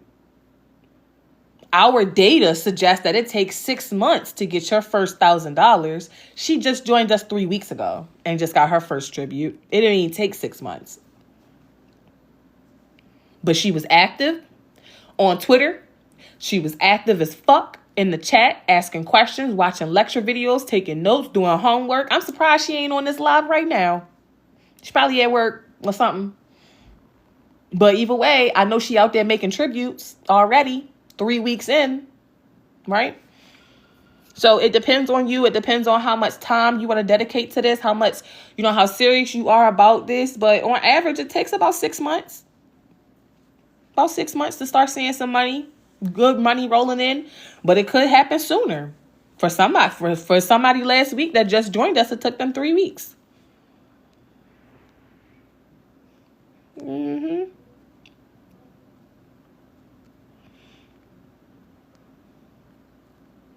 Is there anything in particular we should research or have before joining your class? Great question. No, you don't have to have any experience to join us. Nope. We will literally help you start from 100% scratch. You don't have to have any experience to join us. 21, Black woman, provide your driver's license or passport and verification information, and we will literally help you start from 0. We will teach you all of the fundamentals of BDSM. We will teach you consent and safety practices. We will teach you the definition of BDSM and what the acronym actually stands for. We will go in that motherfucker from top to the goddamn bottom from scratch. So you don't have to have any expertise, any knowledge, any experience to start with us. Because we're going to make you start from the top, whether you new or whether you old. Right? Even my students who come in and say, oh, I actually been doing this for 3 years now. Oh, I actually been doing this for 10 years now. And I just came across you and da-da-da-da. I make them start from ground zero as well. We all going to learn the right way. Because sometimes, even if you have been in the game a long time, there's certain shit that you have to unlearn in order to scale yourself up. You may have to unlearn certain tactics or certain things that preconceptions that you had about submissive men. You may have to unlearn that now in order to scale yourself up to 6 figures. So we start from the basics. So you don't have to have any experience. Because I'm going to make you start from scratch, whether you brand new or whether you've been in this bitch forever. Do you have to have a Night Flirt account or others to get approved for our AfroDomme Academy verification? No, you do not. We're going to teach you how to set it up, but you don't have to have that coming in the door. Nope. If you can't invest $30 into yourself, what are you doing? I would have spent that on nothing. Exactly. I could go right now and spend $30 on some food. I can go right now and spend $30 on some gas. I can go right now and spend $30 on some weed, some bullshit. But spending $30 on yourself, on actually learning skills that's going to make you $30 in your sleep, that's a big deal. People pay for what they want. Okay, these little lashes on my face. Let me turn the light back on because you know I keep fucking with this light, even though it's dead. These lashes on my face cost $180. Right. These lashes on my face cost $180. It's $180 on. I'm blinking. There you go. Blink, blink, blink, blink, blink, blink, blink. Every time I motherfucking blink, think about $180. But let's say, for example, I was a new dom and I'm trying to figure stuff out and I'm in the comments like, oh, $30 is too much. $30 ain't too much if you got $180 blinking on your damn face. People pay for what they want to pay for. So it's no shame. It's no tea because I started from survival. If I was in it for the money, like I said, I would be charging y'all $3,500 for these classes, and I'm not. It's $30, and it's going to be $30 till December 31st. Everybody who subscribes and enrolls before December 31st will lock in that $30 price until 2026.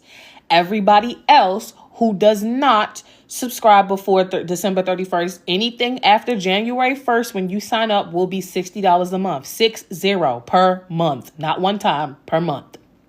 It's worth it. Trust and believe. That's still a discount because it's supposed to cost $3,500. Okay? However, do something nice for yourself. Put yourself ahead of the game. Girl, I was literally about to order some food. Let me pay for this class instead. Shit, if you got the money to do both, do both. But you have to put stuff in perspective. You got to do stuff in perspective. How much is it really going to cost for your financial freedom? How much is it really going to cost for you to learn a new skill? How much is it really going to cost for you to start financial domination? $30 one time a month for a class that's going to give you access to 8 years worth of information and textbooks and a bunch of other people who will be rooting for you and cheering you on for next week. For you to come up 3 weeks from now, like the other girl did, for you to come up on $1,000, and you ain't got to worry about how expensive $30 is no more because you just learned a skill that now makes you $1,000 in 5 minutes. Come on now. You're not even going to be worried about $30 no more. That's going to be one 5-minute clip is now $30 for you. You're now going to be able to earn $30 in your sleep.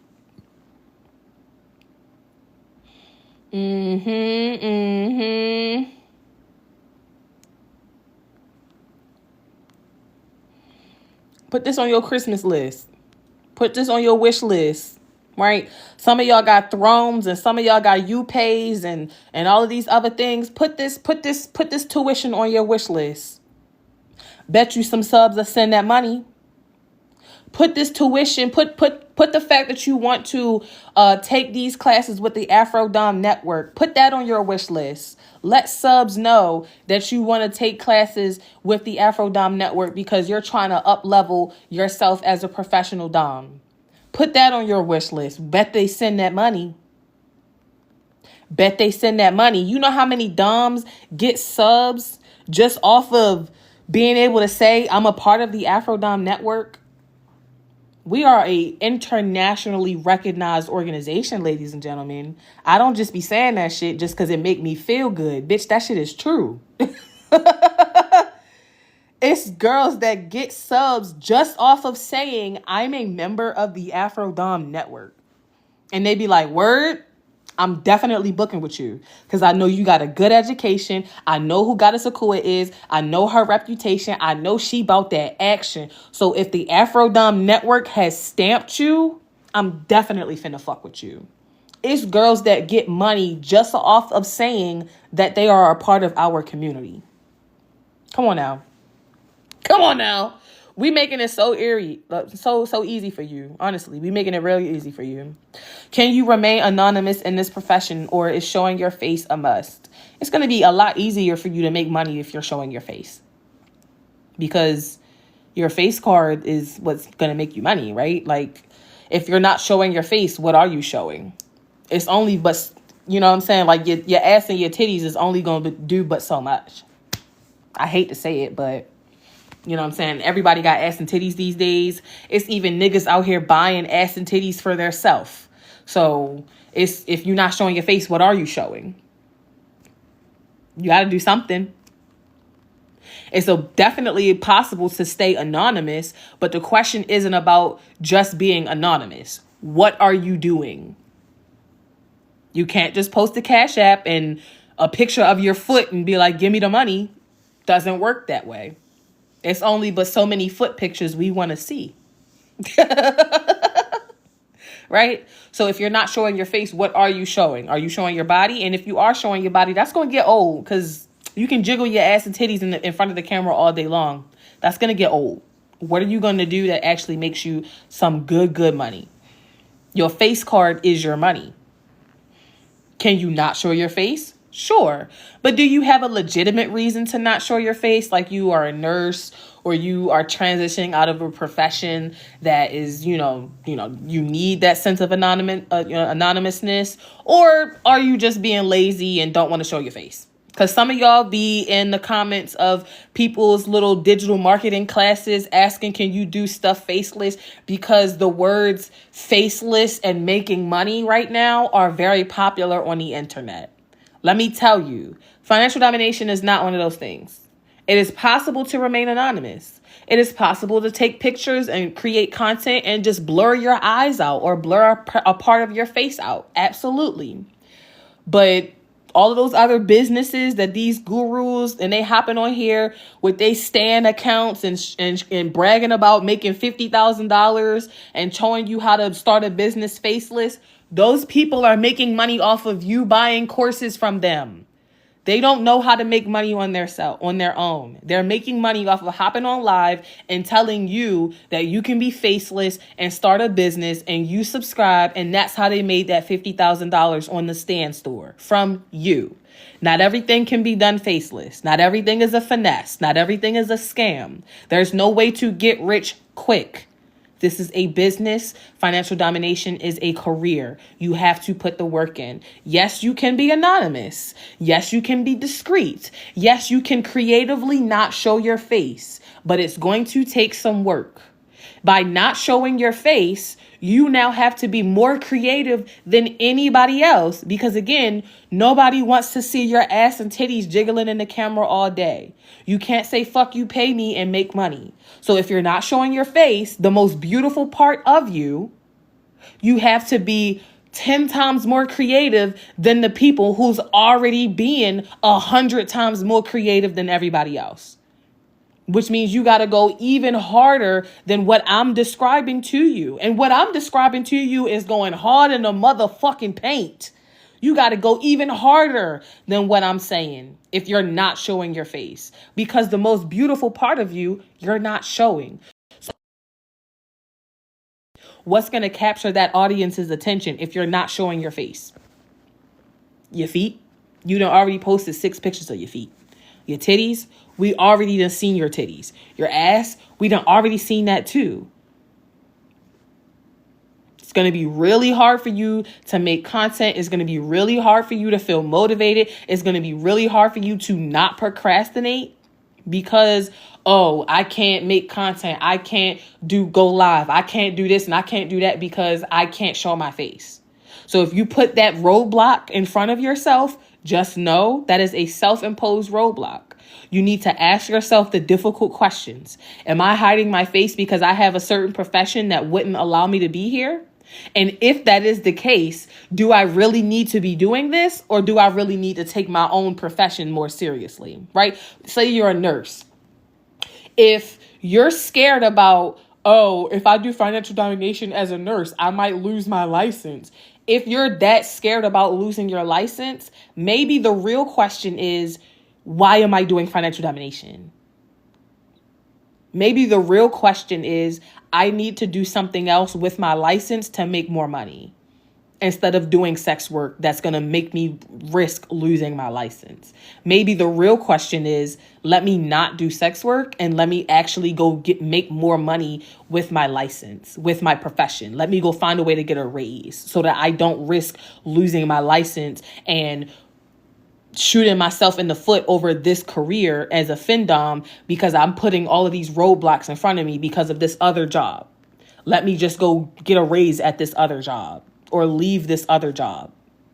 So unless you have a valid excuse and you have a way to really be creative, the answer is no. You cannot do financial domination faceless. And I'm saying no because, again, I'm not interested in taking nobody's money for no class just for you to sit in there and take up space or make excuses and not be serious. And I'm not saying that you specifically who asked this question would do that. I'm just saying there are people who always ask me, can they do this faceless? Can they do this faceless?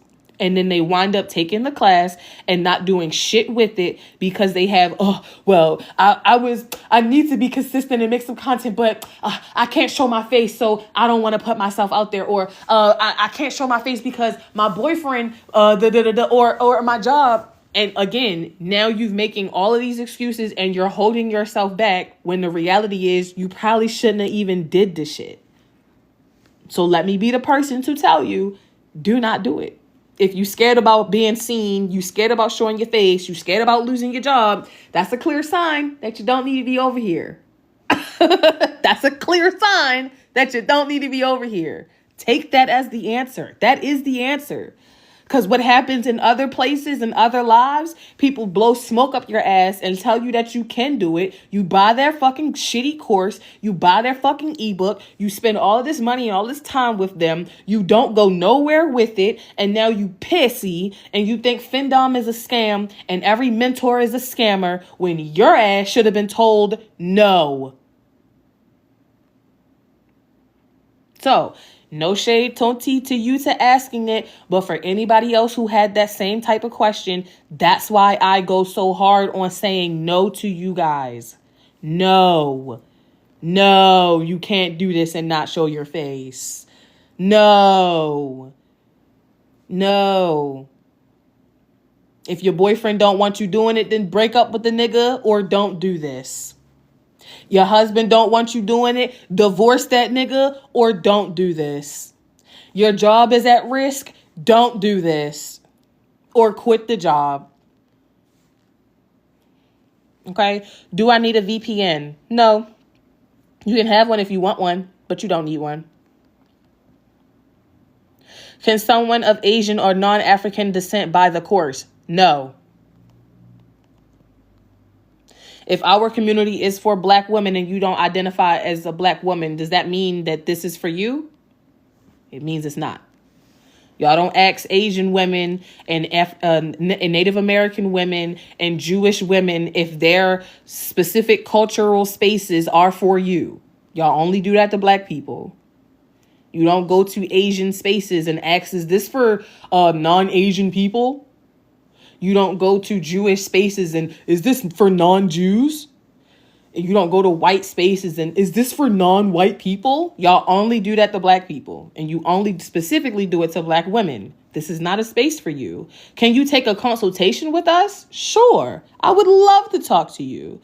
But you need to be that person that understands this space is not for you. And that's okay to not have spaces for you.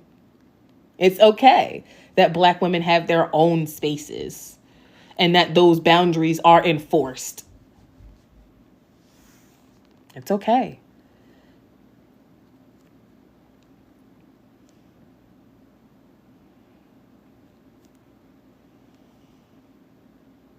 I'm about to start moderating in a minute. No, it's fine. Because y'all already know. You can't troll a troll, and you definitely can't troll a dominatrix. Well, I'm going to go in on you. That ain't no problem.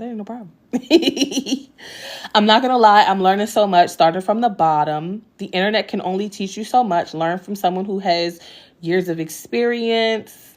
I was just saying this is my Christmas gift to myself, and I should post to TikTok about it. Absolutely, you can. Because y'all already know the vibes. Those of you who are my students, that's why we set you up last week. I think that was about a week ago that we did that. Last week for all of my students in the tribute vault, when I was asking y'all for your emails, and I sent y'all that email about, hey, this is your link to the AfroDomme Network. You want to put your girlies on? You want to put your girlfriend on? We'll give you commission. That's why I did that for you guys. We offer tuition, financial aid.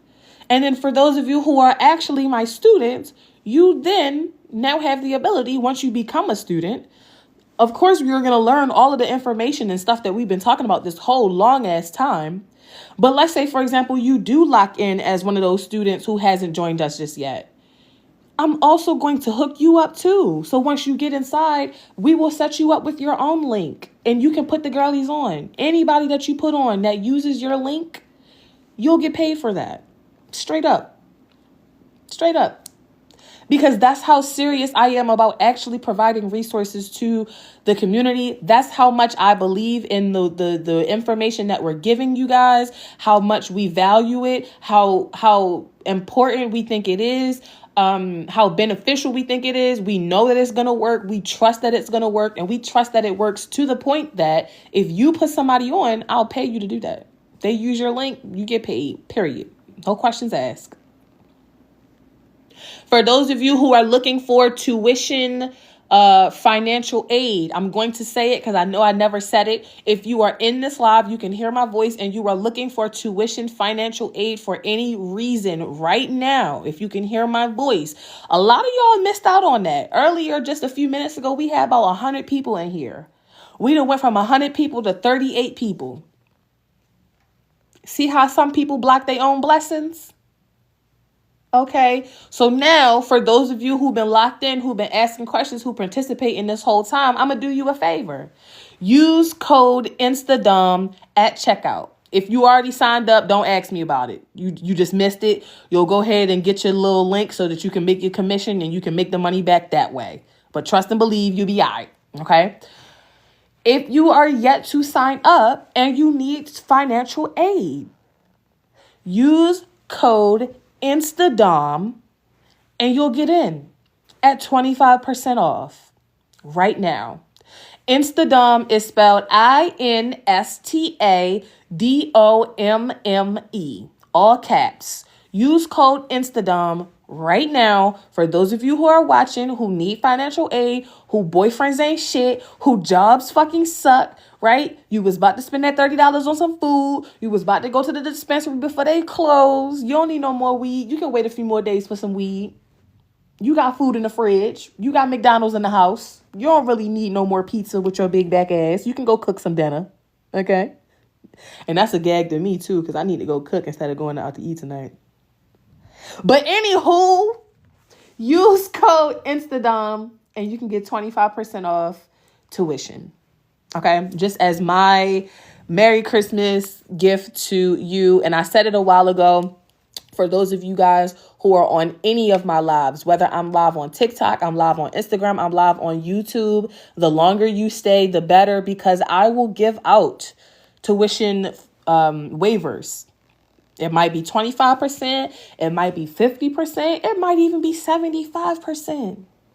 Okay, you never know. All you need to know is that when I'm live, you get your ass in here, participate, take notes. And if I drop a promo code, use that promo code. So once again, before we move on, the promo code is INSTADOMME, INSTADOMME,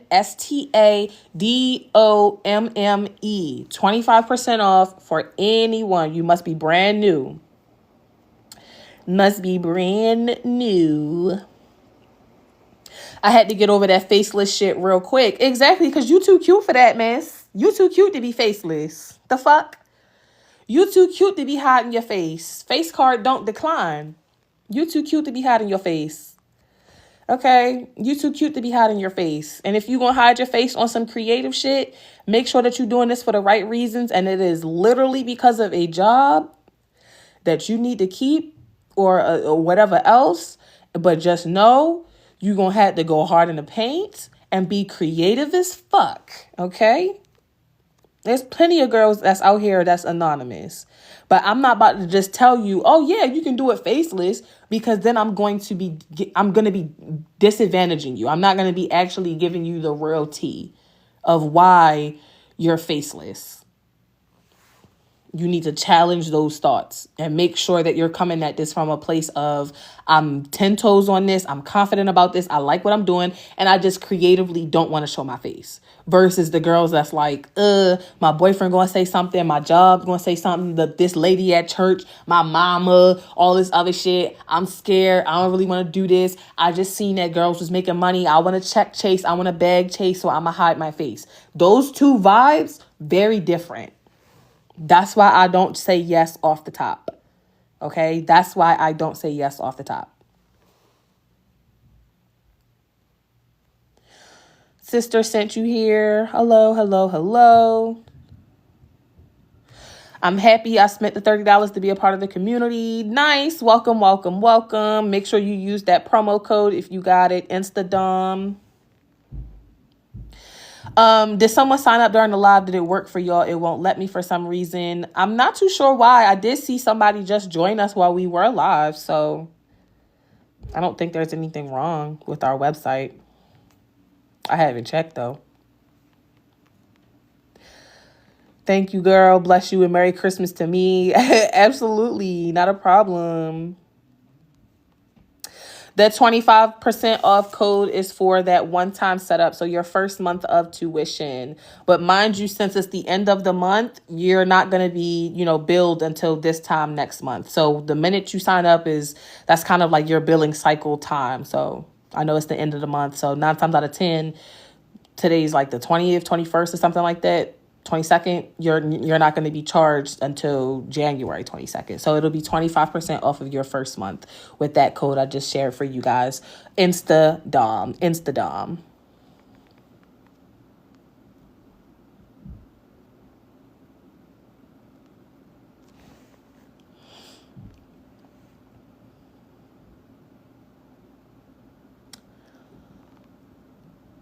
I was worried about my kids finding out at first, but they're grown and so am I. Just about to say, you grown. You a consenting adult. You know what I'm saying?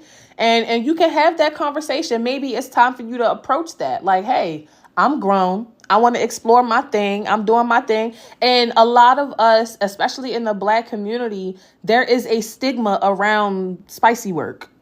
There is. I've experienced that, even with my own family. That goes into a whole myriad of reasons I don't talk to a lot of people in my family myself. You know what I'm saying? But when you really think about it, them people was not paying my bills. I made a decision as a consenting adult who pays my own bills. And I'm going to stand 10 toes in my decision. I don't feel like I'm doing anything as a dom that is out the norm for me or my personality. I don't feel like I am putting myself out there in a way that feels shameful. I like the way that I look. I can control my narrative. Subs don't come talk to me fucking crazy and say things out the side of their mouth. I know how to protect myself and keep myself safe when I'm moving out here in these streets, because I'm not out here clout chasing and hopping on the internet. Woohoo, I'm a dom. Everybody look at me. I can go to Walmart. I can go to Target. Ain't nobody worried about me. You know what I'm saying? People may recognize me because they friends, or they may recognize me from social media, but ain't nobody acting weird. You know what I'm saying? Like, I'm not trying to be no Beyonce celebrity where people flashing cameras in my face. I can go live my life offline and be a normal person. I can go hang out with my family and go on vacations. Any men respect me. They know how I get down. I got a dog. Y'all know I just adopted another puppy. So I got a dog and a gun. Ain't nobody fucking with the bitch with a big ass dog and a gun. So you either finna get fucked up by this 200-pound dog, or you finna get shot, or both. And you damn sure don't want that. A hot bullet in your ass and a big ass dog on your chest. You don't want that. So, you know what I'm saying? I don't feel like for me that I'm doing something that's wrong. And when I started to really sit with myself and say, all right, what's going on here? I'm creating a business out of this. Do I really want to do this? Yes. Yes. Those are those difficult, hard questions. That's that shadow work, y'all. That's that therapeutic self-therapy work. That's that higher thinking work that I be talking about. That's what you got to do. So if you got kids that's old enough to know about this, you wouldn't want to tell your minor kids about this type of shit. You might want to keep that from them. But if your kids is old enough, hey, mama is grown. You ain't in the house no more. I'm finna spread my wings and spread these legs. I'm finna get it how I live. I'm finna have fun. I'm finna have a ball. And then maybe if you do have younger children, maybe don't tell them all your business because, that's a little too much. But maybe you do want to talk to them about their bodily autonomy. Maybe you do want to talk to them about how they can feel safe and confident as they become older and they start to explore their own sexuality, right? You might not want to tell them every single last little detail about you being in a spicy work because that's not appropriate for a little kid. But as little kids start to grow and smell themselves and feel themselves, they start looking at stuff. Y'all know how it is when you was a kid. You remember what age you was when you was on Pornhub and you wasn't supposed to be. You remember how old you was. So instead of creating stigma around it and shame around it, maybe don't tell your kids all your business, but normalize, hey, it's okay to, have conversations about sexual health and sexual wellness, or have conversations about how pornography is not a realistic depiction of healthy relationships or healthy sexual relationships and stuff like that. Especially for your young men who wind up watching porn their whole life and then growing up jackrabbiting women and treating them all violent and stuff like that because of this crazy shit that they watching on Pornhub. Okay, so maybe you don't want to tell them all of your business, but you at least would want to give them a non-stigmatized, non-judgment, non-shameful kind of conversation around sexual health and sexual discovery. That's big. That's a big deal. So that you don't feel embarrassed or shamed, or, if they wind up getting into something like this, when they become an of age adult, they don't feel shameful or like they got to hide it from you, and they can come to you and tell you things, and you can be like, oh girl, I've been doing that shit since you was this age and da-da-da-da-da and da-da-da, instead of feeling like they are scared and they feel shameful and they have to hide secrets from you. Right? So think about it that way. You don't have to normalize it so your kids wind up doing sex work. But again, you don't want to have your kids feeling like having sex and being a sexual being is a bad thing, or that is shameful, or that if they have, certain interests in kink and stuff like that, that there's something wrong with them, they're demented. People in the psychological field, the mental health field, used to treat people who liked BDSM as if there was something wrong with them. You would be in a loony bin for having a foot fetish, just like you would be in a loony bin for being schizophrenic. People used to demonize this type of stuff and make it seem like you were like literally demented, sick in the head because you had certain kinks and fetishes and stuff like that. So having healthy conversations about it is good. And if that's what it takes for you to feel normalized or for you to feel comfortable and confident, then maybe that's okay too. Because again, body autonomy is a big deal. Body confidence is a big deal. Sexual health and sexual wellness is a big deal. And when you talk about sexual health and sexual wellness, that should include kink. Do you need to get all into the nitty gritties? Maybe not. If it's not appropriate for that age group, maybe not. But if you starting to talk about condoms and safe sex, then normalize talking about kink and stuff like that too in the same sentence of sexual health and wellness, so that people don't feel like, oh, this is dirty, this is something shameful, this is something wrong with me. You know how many subs I have that come to me that are old as fuck, that have these interests and kinks and stuff like that, and they're like, I just wish that my whole life I was able to experience these things and live this type of lifestyle. But my parents, my family, my wives, my girlfriends in the past used to make it seem like it was dirty or it was wrong or it was against the Bible or all these other traumatic ass things. And now they're old as fuck buying, doing sessions with professional doms so that they can actually live out a fantasy that they've had since they was a 20-year-old or something like that. That's how this type of shit happens. From not having those normalized conversations, from not having healthy, productive conversations that don't demonize or shame people for the choices that they make as consenting adults with their body or exploring themselves. Right? You'll be surprised. I come from a very, somebody in the comments, I come from a very conservative African background, but since sister has real goals that need real cash. Exactly. It's a lot of Africans that's conservative as hell. Like my oldest sub, the sub I was telling you about earlier, my first sub that was African, Ghanaian, his family had a lot because he was from Ghana. They had a lot of objections around him being gay, around him liking men. And we did sessions and he was able to explore his bisexuality. And because otherwise he's literally grown up since day one, like, you can't be gay. It's a sin. It's bad. It's this. There's something wrong with you. There's nothing fucking wrong with being gay, bruh. You don't want to you don't want to get to the point that you 70, 80 years old and the only way for you to feel any kind of bodily autonomy is you spending $5,000 on a dominatrix. But that's how it happens. You're creating spaces for people as a pro-dom to unpack so much shit. Even if you're not a therapist, even if they don't tell you about the type of shit that they're going through or the type of shit that they experience, you're creating spaces for subs to explore themselves and for yourself too. Right? Like, this is healing. This is healing work all the way around. I'm going to call my bank and see what's going on so I can join today. Not a problem. I seen somebody else join right after y'all had said, is it something wrong with it or whatever? I did see somebody else join as well. So it might not be, I don't know. I don't know. Mama got to have a life too. Not spread the wings and the legs. Spread the wings and the legs. You grown or not? Shit. Who gonna tell you what to do with your body? The president? I didn't think so.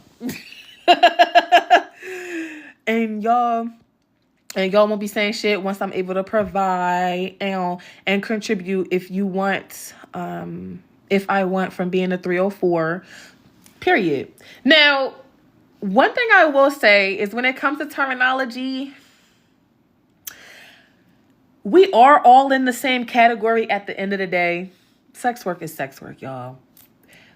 But 304 relates to a different niche of this industry. Being a 304 relates to being a full service worker. Full service worker is interchangeable with the word escort. Full service worker or escort is interchangeable with the word, it rhymes with prostitute.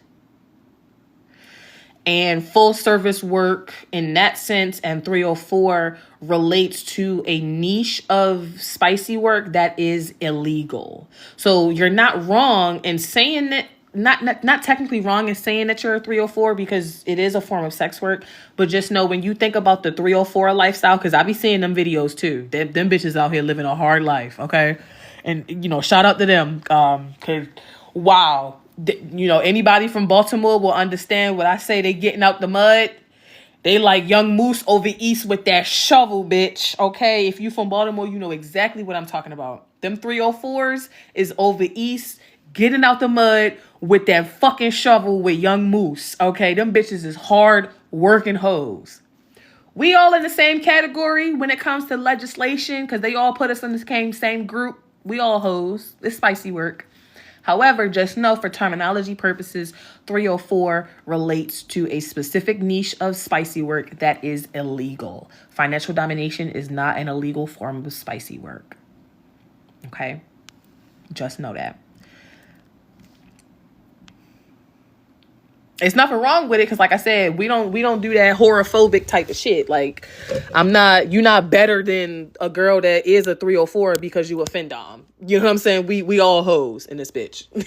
You're not better than a cam girl. You're not better than a stripper. We not doing that elitist type of shit because we got the privilege of being a hoe from behind Wi-Fi and they outside in the cold. We have a certain level of privilege that they don't.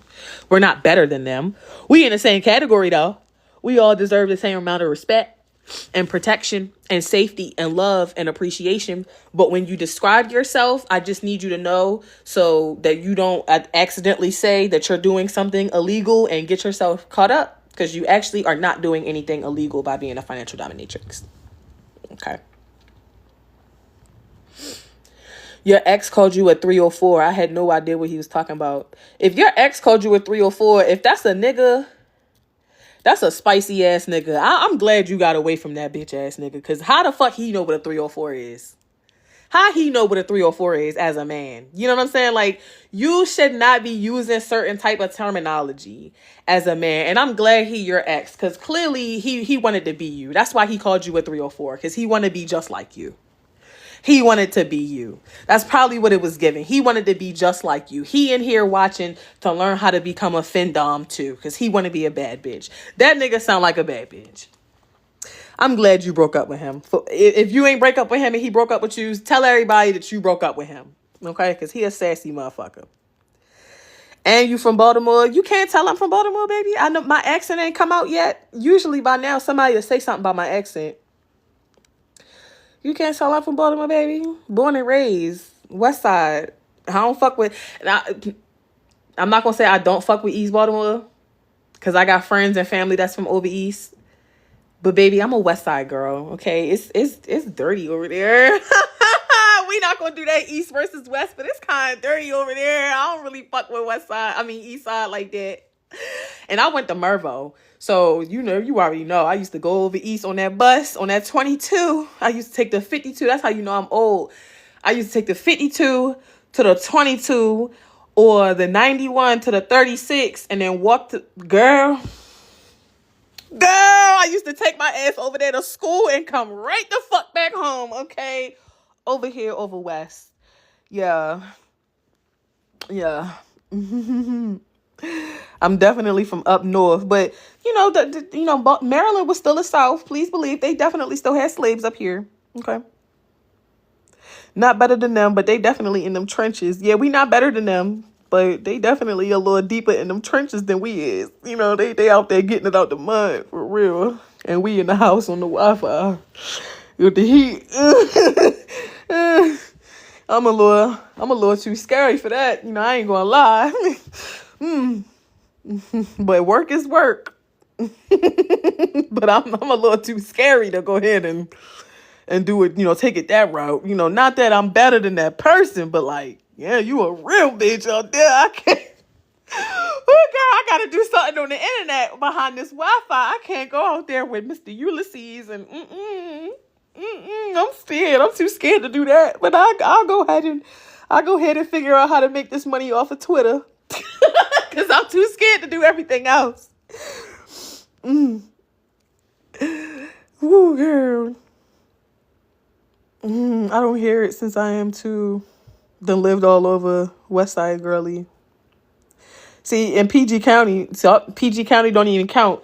Well, PG County is a part of Maryland, but sometimes y'all, especially the guys, niggas from PG County love to claim Baltimore. Be like, oh, where you from? They be like, Baltimore. Like, nigga, you are from Prince George's County. Please calm down. Like, one of the rich counties, okay? You from PG County down there where all the slave plantations was in the sticks, buddy. You not up here in West Baltimore with us. Over West. I grew up over West, on the other side of the tracks, off of Park Heights, okay? In the Garrison Boulevard area. Or over here where I'm, off of the Village, okay? I'm from the hood in West, okay? I just, I'm just a classy bitch. So, period. But shoe.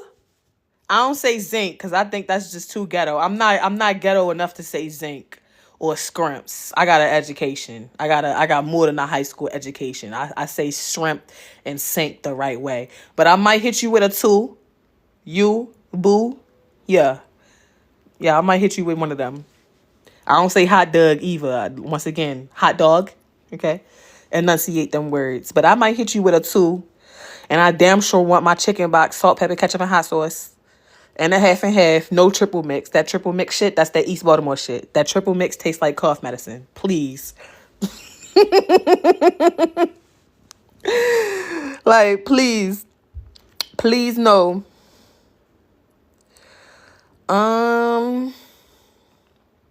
Damn, I can't even delete it.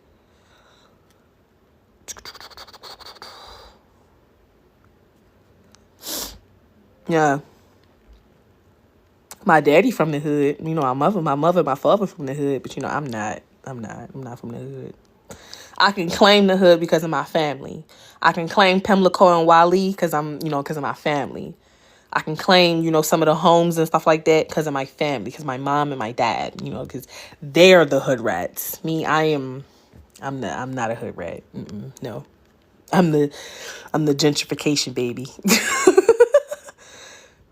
Not Emerson Village, behind the village. Okay, don't get it twisted, because the village is hood. The houses behind the village is nice.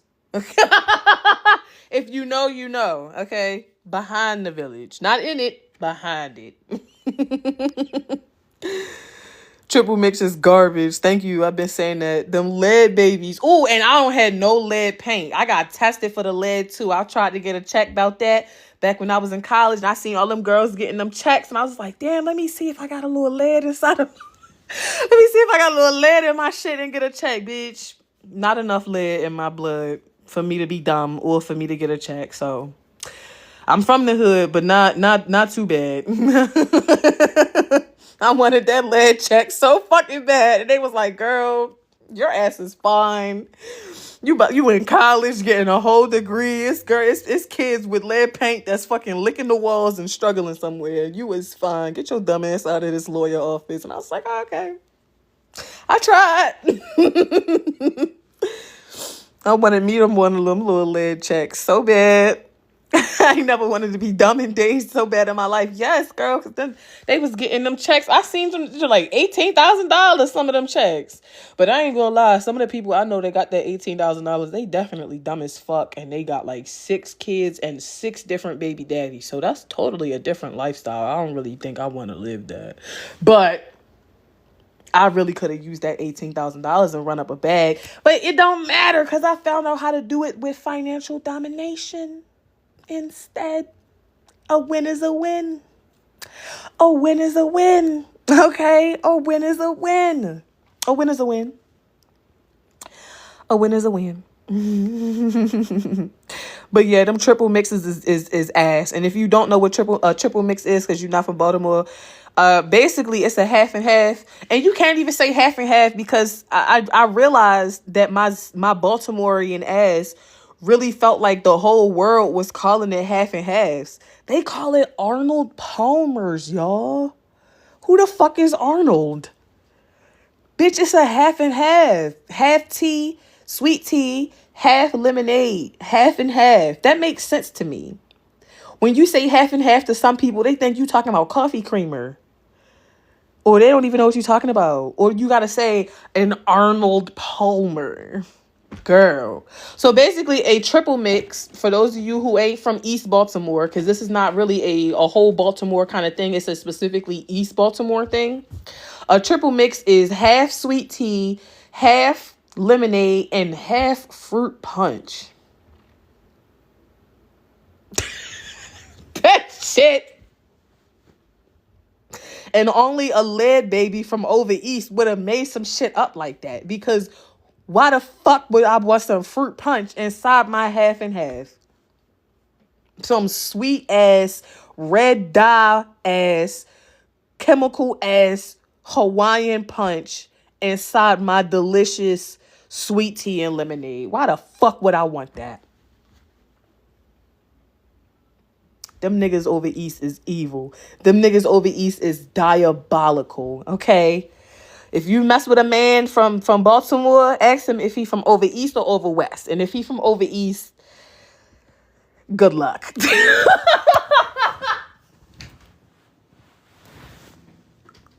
And that includes the east side of the county too, because some of them like to go over east and be like, "Ooh, I'm not from East Baltimore. I'm from Rosedale. I'm from Rosedale." Bitch, that's over east. Okay. That's over east. That's east. Rosedale, you starting to get into poor white trash. Essex, you starting to get into poor white trash, okay? And then all of the black people that used to live over east off of Greenmount, and now they feel like they doing something because they live in the county side of the east side of Baltimore County. Like, fuck out of here. Like, you still over east in the trenches. If anything, you in the even worse trenches because you with the poor white trash. Okay. No. But let me not. Let's not get into that too much. Because they be, ooh, Lord, child. Not the money gone. I love this live. Nobody can ever keep my attention this long. Okay, period. We ain't here doing our thing. Our big one. All right, now, I don't like all of these noises that they're making outside now in this parking lot. Okay, you got me... You fucking up my live. What's going on out here? All this fucking noise. What y'all doing? Man, you need to chill out. It's a Sunday night, too. Why are you even doing all this shit right now? What?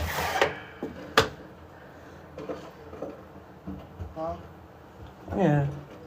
Shut up all that noise. Anyway. Arnold Palmer was a famous golfer. Okay, well, why the fuck he got his own drink? It's a half and half. Like, who the fuck is Arnold? And why should he have the whole drink to himself? I'm just saying.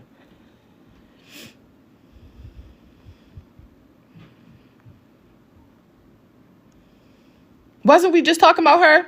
Yes, we was. And see, look, there she go right there.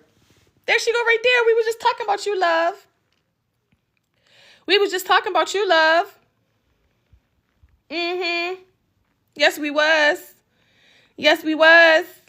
What, God is sinful in the building. Shout out to you. Hello. We was just talking about you, love. Because they was asking, you know, what was they asking us earlier when we was talking about her? We was talking about her. What was they saying? Oh, they was asking, you know, is you know, any students, you know, coming into the classes, coming into our program and, you know, it making money. Is anybody coming into our program and making money? Anybody coming in and making money? And I gave you a nice little shout out, honey. I gave you a nice little shout out just to show you, you know, that you came into the program. It's been just a few weeks. You just had one of your first silent sins the other day. Okay. So we was just shouting you out. No bad things. We don't hop on live and talk about our people.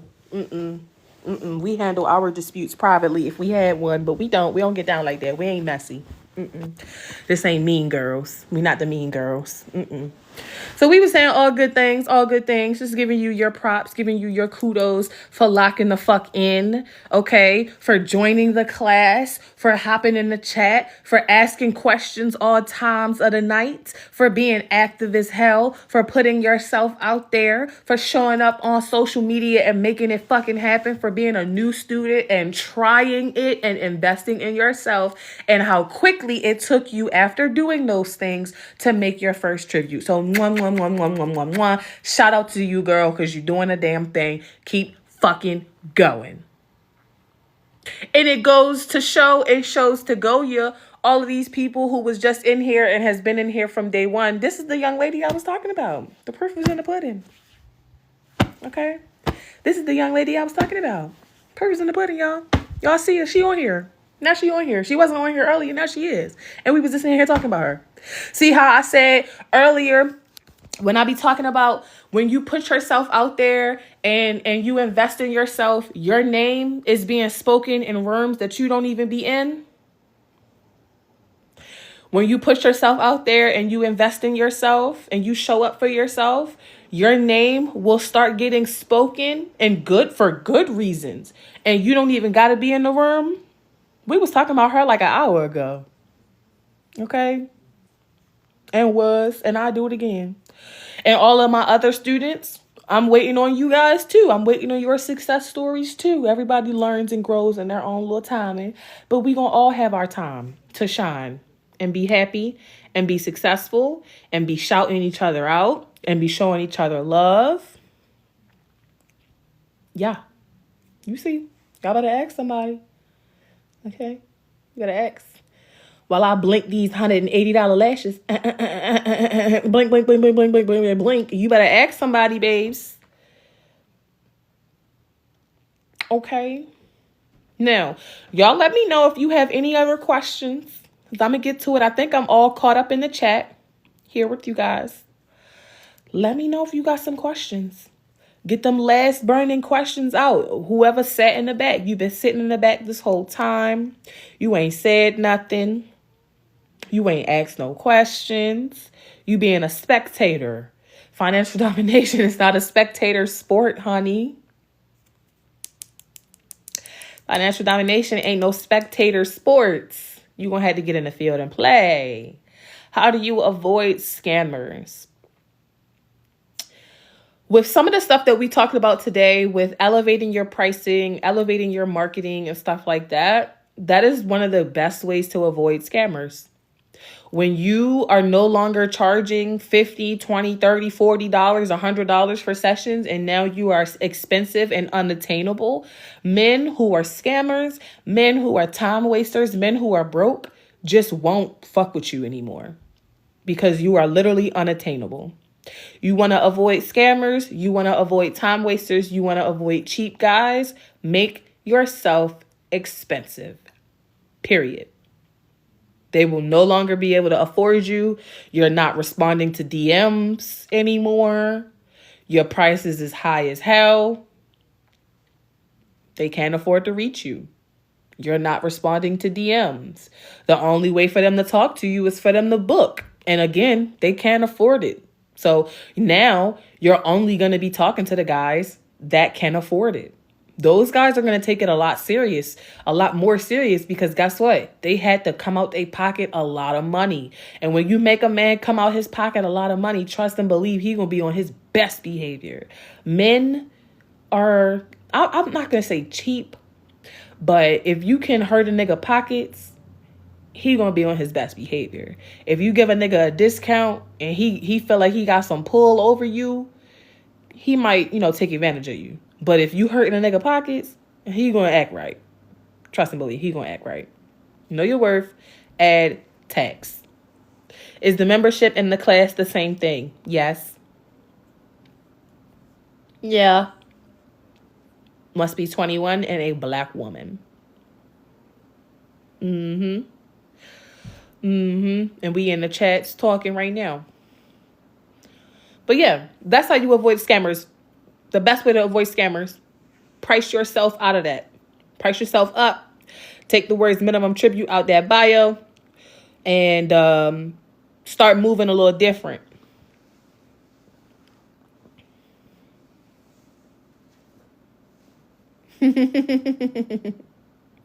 If fandom is about the power of... Okay, if fandom is about power for monetary exchange, why is it considered spicy work?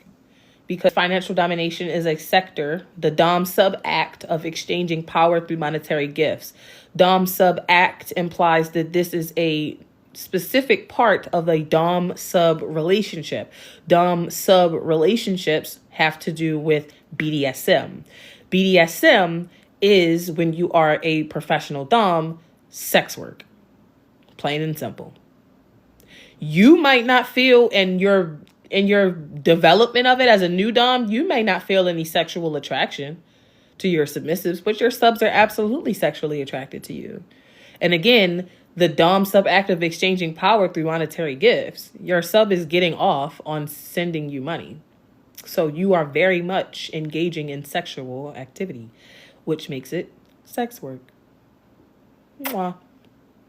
I know a lot of other girls who are also telling you like it's not sex work and stuff like that. It is totally sex work. They're lying to you. They have no idea what they're doing either. Those girls who feel like this is not sex work, it definitely is. 100%. 100%.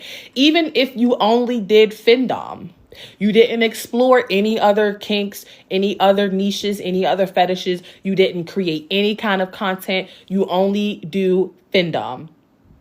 That's still sex work. And it's not realistic that you're only going to do findom, because you got to think there's only a small class of men who have enough financial disposable income to get off on giving and throwing money away. Those would be the kind of men who are in the top 1%.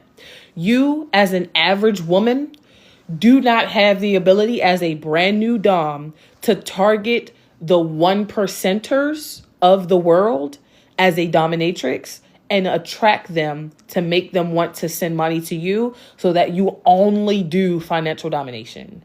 Because if you did have the ability to, let's say, market yourself, do professional photo shoots and photography, and really create content that's only going to target the top 1% of men who are millionaire, billionaires in this world and have a kink for sending you money, and you don't do anything else, 9 times out of 10, you would already be rich yourself and you wouldn't need to be doing sex work. You'd just be rich. So most men don't have a kink for findom. They have a kink for femdom, female domination. And they want to talk to dominant women about their foot fetishes, or about their smoke fetishes, or about their nail fetishes, or their fetish for watching women try on shoes, or their fetish for women with glasses, or their fetish for watching women pop balloons, or their fetish for watching women smush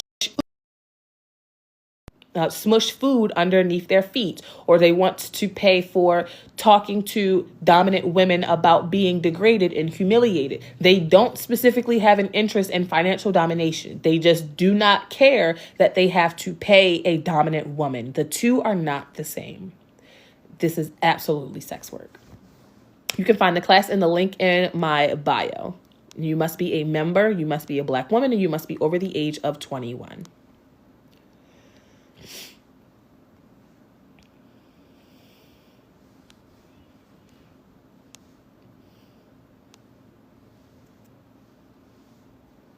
That's a good question, though. Very good question. Any other questions? Speak now or forever hold your peace. I hate for you to be the one that's been watching this live the whole time, being a spectator in the back of the room. I would hate for you to be one of those ones that's been sitting in here this whole time since I started this live. I would hate for you to be one of those ones that's been in the back of this room of this live the whole time. We got 40,000 likes in here. We've had more than 100 people come in and out of this live since I've been on here. I would hate for you to be one of those ones that sat in the back of this room and didn't participate and didn't ask any questions. And now I'm about to end the live and you still didn't speak up for yourself. Let me tell you something, sweetheart. I see you. Like I said, I've been a teacher for a long ass time. Don't let this TikTok shit confuse you. I'm a teacher, for real. I know how it is when you one of them ones that sit in the back of the room and you don't want to say nothing. And you got your head down. You got your hoodie on. You like this. I hope she don't say nothing to me. I'll still see you. Trust me. Trust me. You better ask some questions. Don't be the one who sat in a 2-hour live and didn't say nothing. You gonna be the one that don't make no money. How about that? You sitting in the back of the live not asking questions, you gonna be the one that don't make no money. Huh? You sitting in the back of the live not asking no questions, you gonna be the one that don't make no money. You better ask me a question before I hop the fuck off of here. I can see your messages. You've been sitting in this live, you ain't asked me not one question. You gonna be the one that's broke. You better ask me a question. Think about it. One question gets you closer to $1,000. You better ask me a fucking question. One question gets you closer to $1,000. You better open your mouth. Closed mouths don't get fed. Ain't that what they say? You got your mouth closed. You must not be hungry. Oh. Come on now. Better ask somebody. What about age? Is there a place for older women? I'm 29. I said that the minimum requirement was that you were over the age of 21.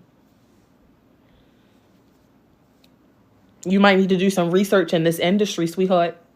You know that it's doms out here that's older than your grandmother that's doing this. You gonna let your grandmother pass you up? It's women out here doing financial domination that's 75, 80 years old.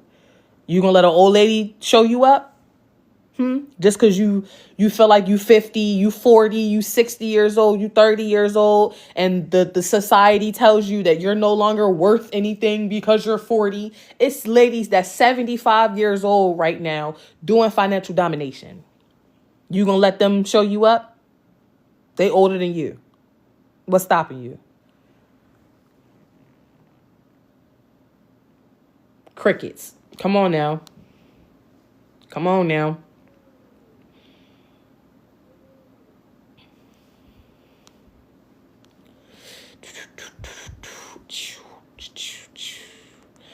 I made it. Hello to my beautiful mentor. Hello, hello, hello. Welcome. Mwah.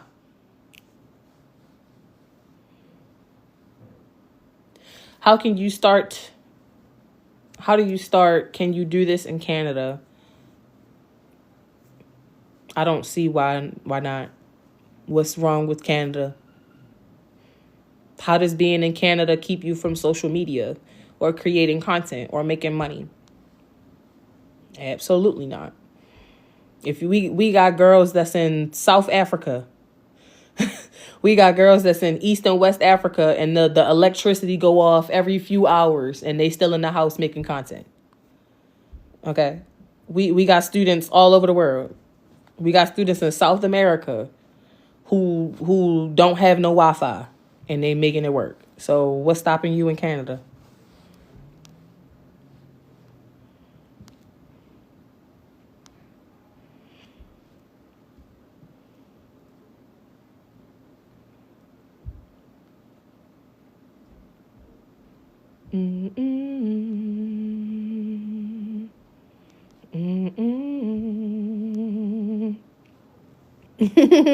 People be so definitely afraid to become older than 25. Women only get better with age. I am all for that. I can't wait till I get old. Because I know in my genes, my grandmother on my daddy's side got snow white hair. And I got their body type and mostly their genetics. So I can't wait. Because when I get old, I'm going to be a bad bitch. My hair going to be silver. Not even silver white. Snow white. My grandmother's hair is naturally snow white. And she is 86. You look at this lady, you would think she fucking 50. This bitch got to be a witch or something. She must have ate one of her kids or some shit. She got like 13 kids, okay? My daddy is one of 13. She was popping them bitches out. I don't even understand how. My grandmother on my daddy's side is just as old as my great grandmother on my mama's side. But when I tell you my grandmother on my daddy's side look younger than my great grandmother that's the same age, or actually younger. My great grandmother on my mama's side is 82. My grandmother on my daddy's side is 86. And she looked younger. You would look at my grandmother who's 86. You would think she's fucking 50. Swear to God. Snow white hair. Bad bitch. She crazy, but bad bitch, okay? Light skin, little cutie. So that's gonna be me. I can't wait to get old. I can't wait. Me personally, can't wait. And I'm gonna still be an old ass dominatrix. And I'm gonna pop my teeth out. Oh, don't let me pop these teeth out once I become an old dominatrix. Because I'm gonna be, she Goddess Ekua been in the game since she was 21. Now she's 70 and popping her teeth out. Girl, nom, nom, nom, nom, nom, nom, nom. I'm gonna be gumming these niggas. I can't wait. Because I'm gonna be an old freaky bitch. I'm gonna be a big old freak. You're not gonna tell me nothing. I'm gonna be a big old freak inside of the nursing home. Okay. They're gonna love me. What? Come on now. Do you pay taxes? Absolutely. We pay more taxes than you do at your 9 to 5. You're right. I'm 34 and I was afraid of aging. 34? Girl, she acted like she was 50 or 40 or something. Not that 50 or 40 is old, but girl, 34 ain't old. Tips for in real life sessions: deposit, contracts, pictures, let somebody know where you're going, who's going to be there, have him pay for the hotel in full, up front. Really deposit. When I say deposit, you might want to collect the whole thing up front. That's the deposit. A gun, and that's the bare bones. But when we talk about in-person stuff, we cannot talk about in-person stuff online. We have to talk about in-person stuff in our private spaces, or we have to talk about in-person stuff in person, because the world is changing, regulations are changing, and in real life work is totally different than the online scene. And real-time sessions and preparation for real-time sessions is immensely different than the online world. So we can totally do a whole conversation for in real life sessions in our private space,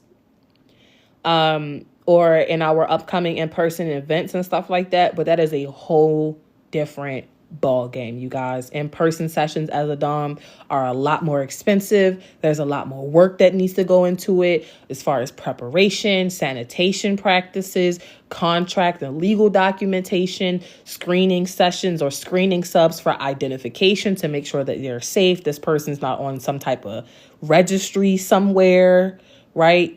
In-person work is totally a different ball game. It's best to stay online first, get all of the practice and experience under your belt, and then by the time you pop out in real life, you won't have any room for error, mistakes, safety concerns, none of that. You'll have everything to the T. And you damn sure don't need to do no in real life sessions until you have that LLC already set up, so that you can legally protect yourself. And if some shit go down, you can shoot a nigga and get away with it. Because you can sue that bitch. I look forward to my 30s because I know I'll be finer and richer, period. That's my question about the taxing work. Are you talking about taxes or taxing, like how much work you have to put in? Like, is it being exhausting? Taxes you have to pay. We pay more taxes than... Oops, I didn't send nobody no invitation. Please don't join me as no guest. If you got an invitation, please do not join it. That was an accident. Please do not come up here. Please do not join this live. I didn't ask nobody to come up here. Please don't join. That was an accident. Please don't click it. But yeah, we have to pay taxes, and we pay more taxes through self-employment than you guys do at your 9 to 5s. So we pay a pretty penny in taxes. I would suggest once you start making money and you got your LLC and your business bank account, just go ahead and put 10% of everything to the side. Go ahead and put 10% of everything to the side, because Uncle Sam going to fuck you up. But that's, again, why we do stuff above the table. Because the downside, yes, we are paying a lot more taxes than you would at a normal job. But you're making a lot more money than you would at a normal job, right? So that's the downside. You're going to pay a lot more in taxes. However, once you get your business documentation and the LLCs and the bank accounts, you can write some of this stuff off. So, for example, your phone bill can be a write-off because you need your phone to do business, to do night flirt, right? That's a business phone now. You can write off your Wi-Fi. You need Wi-Fi for you to work. This is your office. You work from home.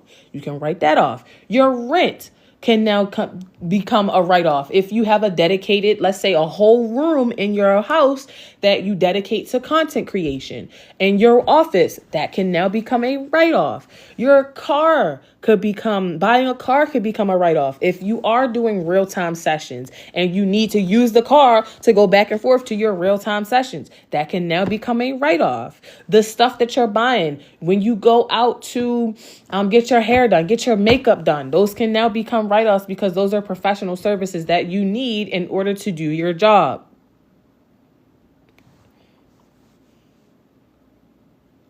Where did your gifts come from? Are you talking about physical gifts, like gifts from subs, or are you talking about like spiritually or like talent? If you're talking about talent, I'm 100% self-taught.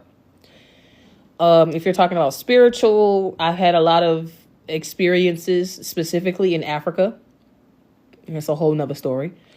But as far as like my initiation on the spiritual side, I was in West Africa for a good little minute, thugging it over there with the ancestors.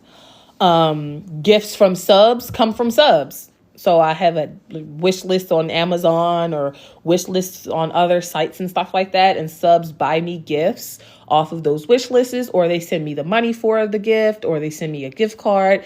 And that's how I typically get them.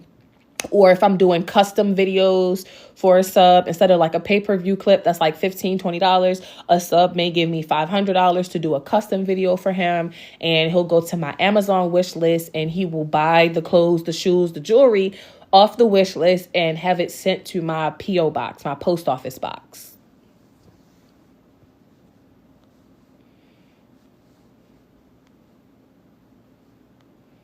Oh, I'm going to be popping them gums for real. I'm going to take them teeth out and go to work on somebody, daddy. Okay, big freak. Big nasty old lady. I'm going to be a cougar. And I've been waiting for that too, y'all. I'm not at the cougar age yet. Trust and believe. I'm going to be the sexy 75-year-old with a very inappropriately young boyfriend. He going to be over 21, but he damn sure going to be way too young for my old ass. Trust me. I'm going to be 75. That nigga going to be like 26. And they going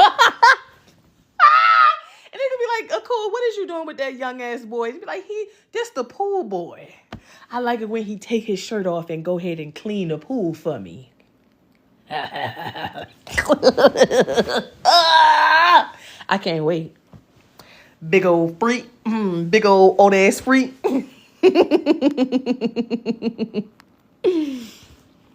Once you set up your LLC, you will be able to use it for FinDom, or can it be an umbrella? I would suggest creating an umbrella LLC so that you can use it for specifically financial domination. When you're setting up your LLC as a FinDom, you'll, register the LLC in the adult entertainment industry.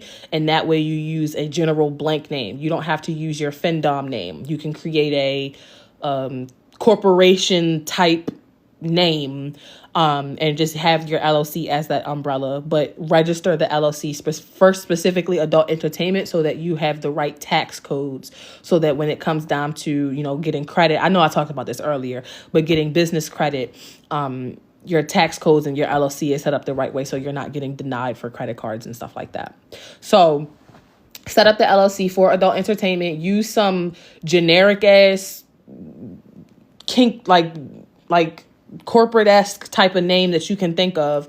And then, when you go to I Want Clips and you go to Loyal Fans and OnlyFans and all that stuff, give them the LLC information instead of your social. And then just have all of that money go into that generic corporate name LLC. You can always put multiple businesses under one LLC, but you should talk to a lawyer about that.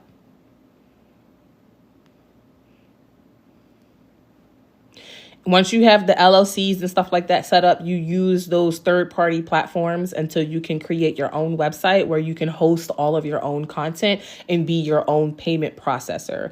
Otherwise, you're going to have to use those third parties that we all do. That's just a part of the game. OnlyFans, Loyal Fans, Night Flirt, I Want Clips, stuff like that, in order for you to create passive income and collect money. Those are going to be the best ways for you to collect money. You can take money off of Cash App and stuff like that, but that is not a way that's going to benefit you. It'll give you instant gratification, but in the long run, when it comes to having proof of income, being able to use your income as a FinDom to get a house, get a car, Cash App is not your best friend. So you need to use those other sites that I just mentioned and have those monies going straight to your LLC. Yes, that means that Night Flirt is going to take 30% instead of, Cash App not taking a fee. But again, that's better than you getting audited by the IRS. That's better than you losing a Cash App account with thousands of dollars in it and now can't nobody do shit for you. And again, that's better than you now busting your ass to put all of the work in to get to the point where you're making thousands of dollars and now you're getting denied for credit because your shit is raggedy. So just do it the right way. Suck it up. Yes, they're taking 30% out of your money, but that's why we're telling you to raise your prices. 30% of $5, you're not making no money. Sure, duh. But 30% of $50, yeah, they taking a chunk, but you still got some money after that to play with. So it is what it is. It's just a part of the game. You can get that money back through tax, write-offs and shit like that. So you'll be fine. But do it the right way, because I swear to God, you have no many. I've worked with 5,000 students, y'all. I don't just be saying it. 5,000 students since 2019 to today, 2024. 5,000 of y'all. You have no fucking clue how many times I've had to sit on the phone with girls who thought they knew better, was trying to be slick, and was like, oh my God, Ekua, you told me not to do Cash App. You told me not to use PayPal. I've been busting my ass. I got all this money. I had $3,000 sitting in the PayPal because I wanted to see the numbers get bigger and bigger, so I didn't cash it out. And now the $3,000 is fucking gone. What do I do? And then I gotta wait for her to finish fucking crying. Because I'm a nice person. So I gotta wait for her to finish fucking crying. And then I gotta fucking tell her dumbass that I told her so. And it's nothing I can do to help her get that fucking account back and that $3,000 back. Because I told you not to do it. For that reason. And now you out $3,000 a week before Christmas. Because it was a couple of girls that happened, and it was just about this time, too. This time of the year. She had all this money that she was making. She was about to buy the kids a bunch of stuff, and the fucking PayPal account got fucking shut down because the sub reported a chargeback and stuff like that. And PayPal went through her shit and seen that it was some fraudulent looking type shit because she was a sex worker. They shut her fucking account down. Thousands of dollars gone. You just gave PayPal $3,000 essentially. They not finna give you your money back. She didn't have no LLC, so it wasn't like she could go to court and try to convince PayPal to like unlock her shit, unfreeze her shit. She didn't have no legit shit. She was just trying to do it on the side. She was like, oh, I know I need to get my LLC. I need to get this, that, and the third. But I was just trying to, stash some money away on the side real quick. And I didn't think that I was going to get caught up. And she did. And all that money, all that hard work that she did to get $3,000 went straight down the fucking toilet. She didn't have an LLC to try to get, prove that this was a legitimate transaction, prove that she had her paperwork to try to get that account unlocked. She didn't have nothing. $3,000 just gone right before Christmas. And now you got to tell your kids that they not getting shit for Christmas, bro. And you out $3,000. Come on now. That's hard. So I know it's a lot of work, but you want to do it the right way. You want to do it the right way. How do you get paid by clients in any country? And clients from any country can pay you on those sites. Like a site like LoyalFans, OnlyFans, NightFlirt. They have users from all different countries. You can get paid from a sub in any country. I have subs from the United Kingdom that I haven't even met before because I've not gone to the UK yet. I have subs in the UK that call me. And they pay. Not a problem. And they convert that shit from euros straight to USD. And they convert that bitch right on for me. And I go ahead and cash my little ass out. Okay? So those sites can convert it for you. You ain't got to worry about that.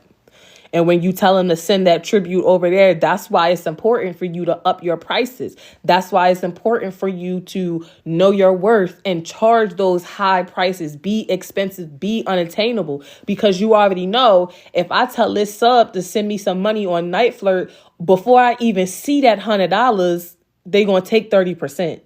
So let me up the price and not tell him to send 200. Let me tell him send like 300. So after they take their 30%, I can still have, a little something, for myself.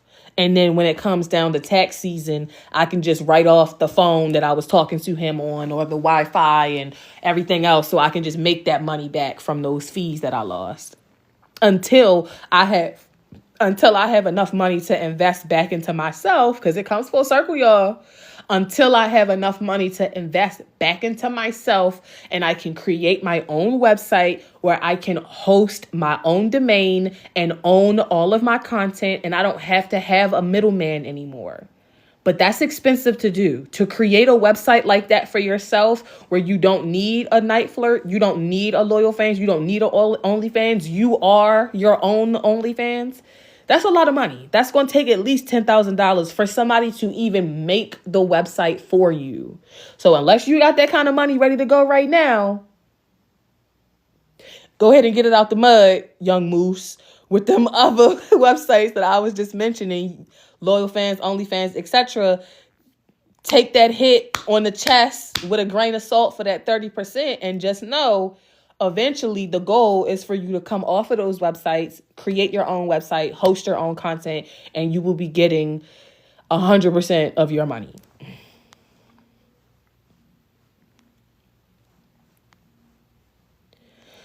Spiritually speaking. So spiritually speaking, as far as my gifts, like I said, oh, thank you. Hi.